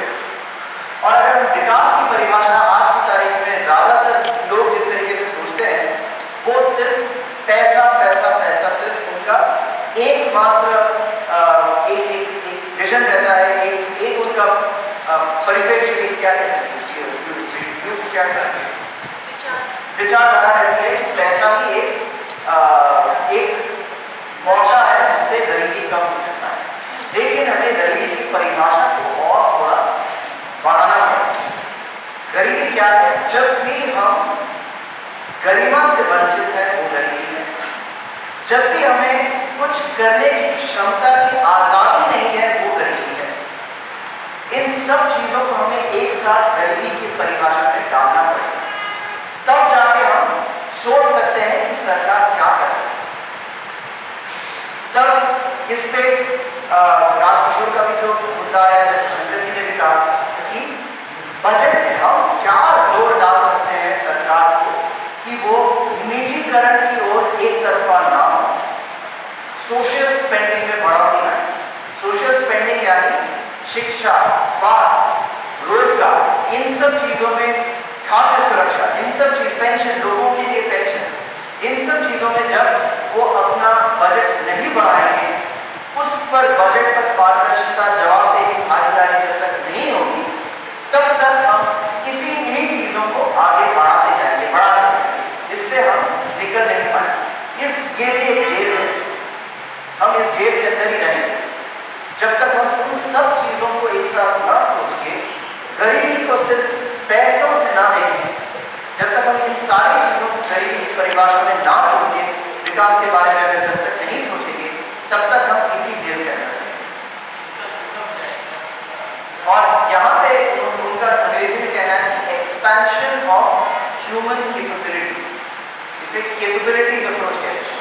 मान लीजिए कि राशन, अगर हम ये मान लेते हैं कि सोशल स्पेंडिंग कि राशन मिल गया है, सबके पास राशन कार्ड है, लेकिन अगर हम ये सोचें कि सिंगल महिला 60-65 साल की एक महिला जिनको जो अकेली रहती है, जिनको राशन के लिए राशन दुकान जाना पड़ेगा राशन निकालने के लिए, अगर सरकार ये कहती है कि हमने तो सबको राशन कार्ड दे दिया है, गरीबी हटा दिया है, लेकिन अगर राशन दुकान के घर से 7 किलोमीटर दूर है, वो अकेली महिला है, उनको राशन दुकान तक जाना पड़ेगा और उनका आजकल आधार कार्ड कर दिया है और उनका आधार काम नहीं है, तो कहाँ से उनको आज़ादी है खाने की, कहाँ से उनको आज़ादी है जीने की?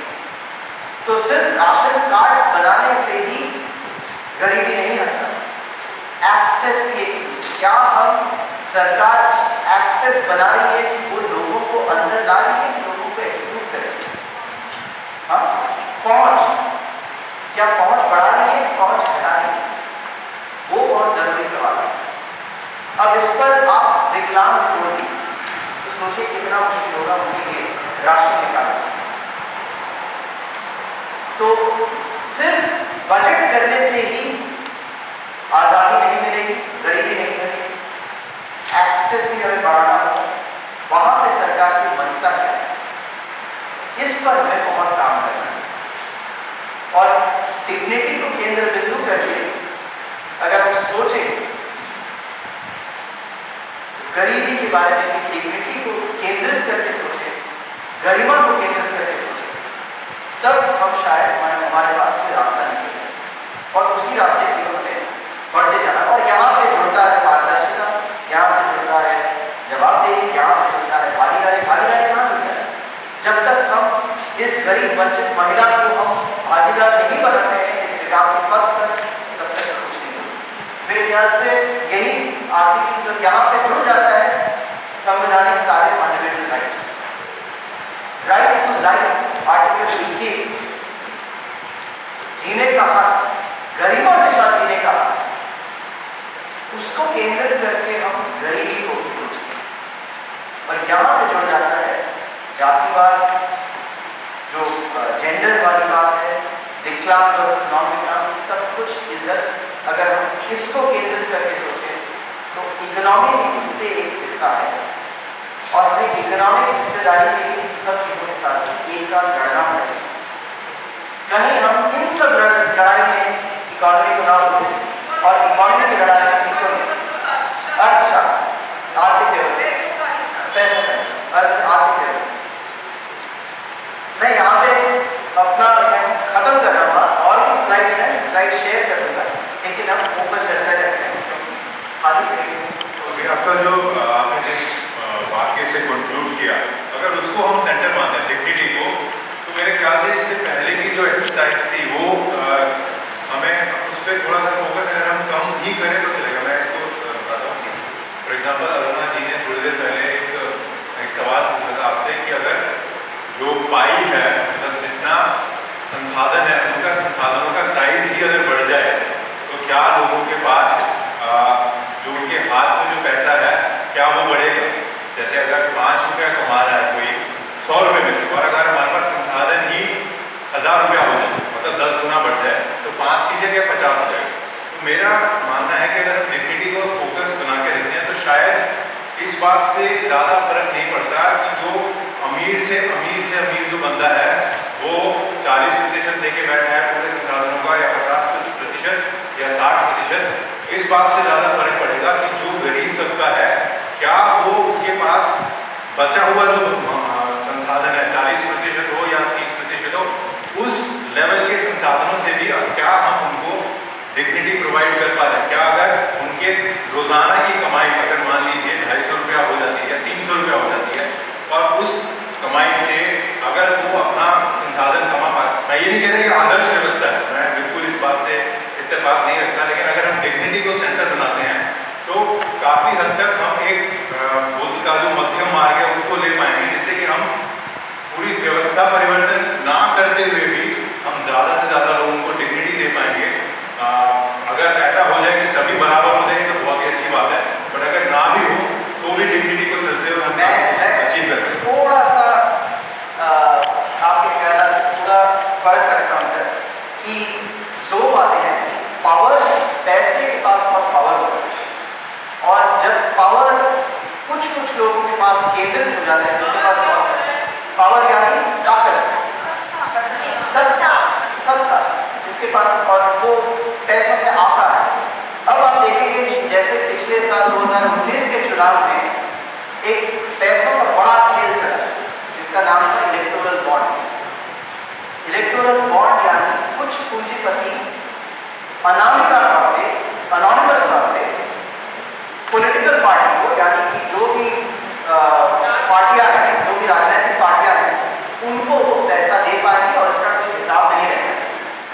और 2019 में सबसे ज़्यादा पैसा भाजपा को मिला, और इस तरीके से क्योंकि ज़्यादा पूंजीपति उनको फिर बेनिफिट मिलता रहेगा, वो उनको पैसा देंगे सरकार को, सरकार की तरफ से उनको थोड़ा मिलेगा। अच्छा, आप यहाँ कंपनी खोली। अच्छा, आप वहाँ पे वो एयरपोर्ट है, आप पूरा कीजिए, वो देखने को मिले। तो इससे क्या हुआ कि जो अम्बेडकर बाबा साहब जी ने कहा था कि हर एक के पास एक वोट तो है, लेकिन equality of right, social economic right नहीं, और वो दिख जाए। पॉलिटिकली शायद सबके पास एक वोट होगा, लेकिन उनकी बात वहां तक नहीं पहुंचेगी, क्योंकि उनकी बात को जो निजीकरण वाले लोग हैं वो जब्त कर लेंगे। तो वहीं पे गरिमा पर भी अटैक हो जाएगा। तो इसलिए हमें इस पर थोड़ा केयर करना पड़ेगा, कॉन्शियस है।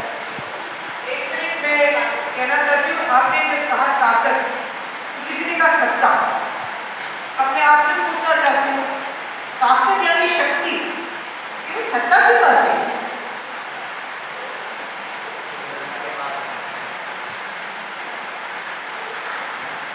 गलतफहमी के साथ इस कमरे से बाहर नहीं जा सकते इसलिए। हाँ, सत्ता जो है उसको एक लेजिटिमेट, मतलब उसको एक प्रकार का एक्सेप्टेंस होता है, उसको लोग मानते हैं। नहीं, एक किस्म का शक्ति है, ताकत है, सत्ता है, बाकी एक ही केवल सत्ता की शक्ति है।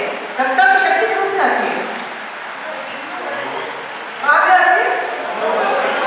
लोगों से आती है। लोगों ने क्या कर दिया अपनी शक्ति को, हम लोग बेकार होकर बैठ गए हैं, तो कहते हैं तुम ही कर लो, मेरे माँ बाप को, हमारा मालिक को टेक करो, करेक्शा बजाय दुष्कार कर देते हैं। जो हमारे नौकर हैं, एमएलए आ जाता है तो फूल माला पहना देते हैं।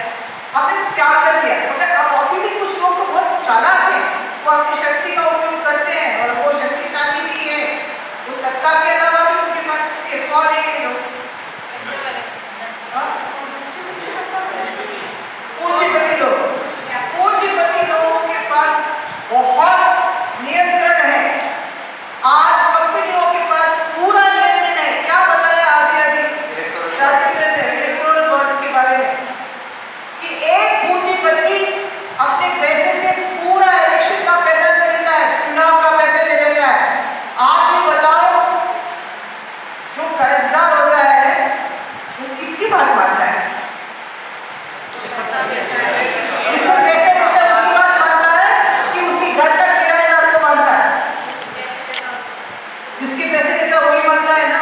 तो इसलिए अब जिसने अब पैसे दिया है इस पूरी व्यवस्था ने, वो कंपनी वालों की बात मानते हैं। इसीलिए ऐसे कानून पारित हो रहे हैं, इसीलिए नरेगा के ऊपर हमला करने की सोचा था। इसीलिए कहते हैं कि गरीबों को पैसा जाना नहीं चाहिए, वो बेकार है, उसको खराब करते हैं। इसीलिए कहते हैं कि वो बड़ा वाला और ज्यादा अमीर होता जाएगा तो नीचे वाला अपने आप सशक्त होगा। क्या हम सब तर्क को मानेंगे? नहीं मानेंगे ना। तो एक तो सत्ता और एक तो पूंजीपति, और कौन सा है?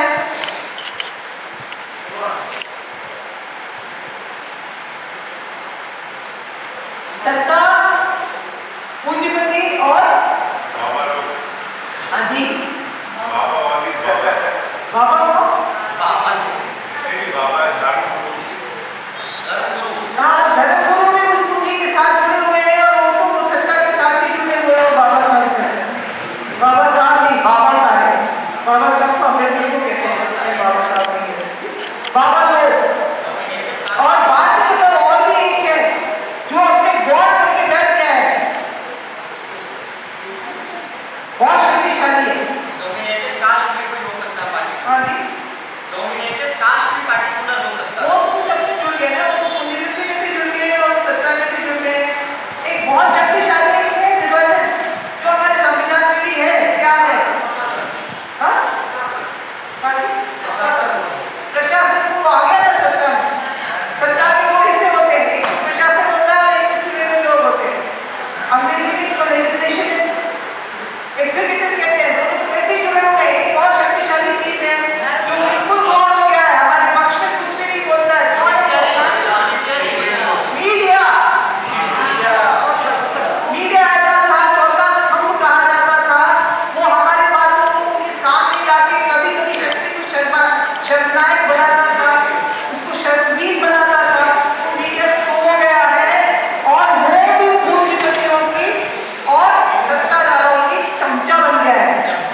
जबकि लोकतंत्र में कौन है राजा? हम लोग राजस्थान में कहते हैं ना, प्रजा ही राजा। जब वोट डालते हैं तो राजा कौन है? हम ही तय कर रहे हैं कौन जाएगा। कोई वहां पे बैठा हुआ कोई सामान तो तय नहीं कर रहा है। फिर हम ही आते हैं। हाँ, वोट की तो जरूरत ही नहीं है। आजकल चल ही रहा है, पूंजीपति सत्ता के हाथ में, सत्ता पूंजीपति के हाथ में, वोटों की जरूरत नहीं है, इसीलिए चल रहा है। मीडिया आपको बता दिए वो उनकी हो गई है, मीडिया पूंजीपतियों के हाथ में है। तो बस ये यहाँ पे आखिरी ये आप अगर प्रियंबल को देखेंगे, प्रियंबल में एक लाइन है, प्रतिष्ठा और अवसर की समता। अवसर की समता, अवसर की समता बहुत जरूरी चीज है। जब हमारे पास हम किस विचारधारा से चल रहे हैं, क्योंकि अगर हम देखें तो पूंजीवाद को हम ज़्यादा देख रहे हैं ऐसे देश में भी, और हम खुद भी देखते हैं। जब हम पैसा कमाते हैं तो हम चाहते हैं कि ज़्यादा से ज़्यादा पैसा हमारे पास आए। तो वो चीज़ की है कि हम कितना उनकी विचारधाराओं पे सोचते हैं। तो मेरा ये कहना। दूसरा ये था कि जिनके पास ज़्यादा पैसा है उनसे सरकार क्यों नहीं लेती है, या तो उनके अंदर जितने लिमिट लगाती है वो वाली बात। वही वो बिल्कुल सही बोला, जिससे बात उल्टा हुआ है। 2000 आप वापस आंकड़े देखेंगे तो एक चीज होता है कॉर्पोरेट टैक्स, यानी कि जो बड़े पूंजीपति हैं उन पर टैक्स लगाया जाता है, और वो टैक्स का पैसा लेके तो सामाजिक सुरक्षा में सरकार को वो पैसा डालना चाहिए। लेकिन हमने जो देखा है, आंकड़े जो बताते हैं 2010 से लेके 2010 में कॉर्पोरेट टैक्स यानी कि पूंजीपतियों पर जो टैक्स लगता था वो 100 रुपए में 3 रुपए था, वो अभी घट के 100 रुपए में 90 पैसा हो गया। तो यानी कि अब कॉर्पोरेट टैक्स अगर कम हो गया है तो सामाजिक सुरक्षा और सामाजिक चीजों मुद्दों के लिए जो पैसा है वो घटता गया है, और जिसका हिसाब अभी भी दिख रहा है। और एक आखिरी चीज ये मेरे ख्याल से बहुत जरूरी चीज है कि स्वास्थ्य में सरकार ने कहा था कि अब कोविड के बाद भी इस साल अगर आप बजट का आंकड़े देखेंगे तो आयुष्मान भारत जो इनका बड़ा प्रोग्राम है उसमें इन्होंने जितने पैसे लगाए वो कितने कम हैं उसका हिसाब आप कभी खाने के बाद बैठ के पेपर पेन कर देंगे कि कितना कम होगा स्वास्थ्य में। तो मैं यही अपनी बात खत्म करना चाहूँगा। तो अभी इतने सर बढ़े हैं ना, लगातार बढ़ते आ रहे हैं, ठीक है। कितनी सरकारें बनी है, लगातार आंकड़े भी बढ़ते जा रहे हैं। तो इसमें मतलब रोकने का क्या उपाय है, इसको रोकने का क्या है? हाँ, ऐसा है बलराम जी, अभी क्या है कि हम क्योंकि हमें लंच के लिए भी जाना है, एक बार तो राजेंद्र जी ने हमें बहुत ठीक से समझाने का प्रयास किया, उनका बहुत बहुत धन्यवाद। और एक बार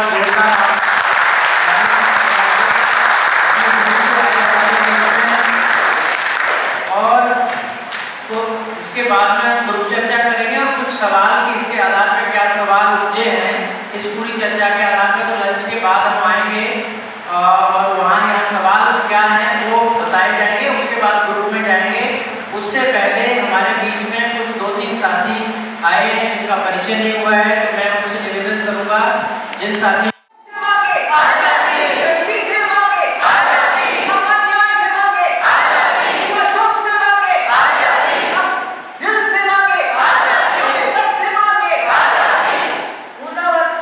आर्थिक आजादी भी उतना ही जरूरी है जितना सामाजिक आजादी है। आर्थिक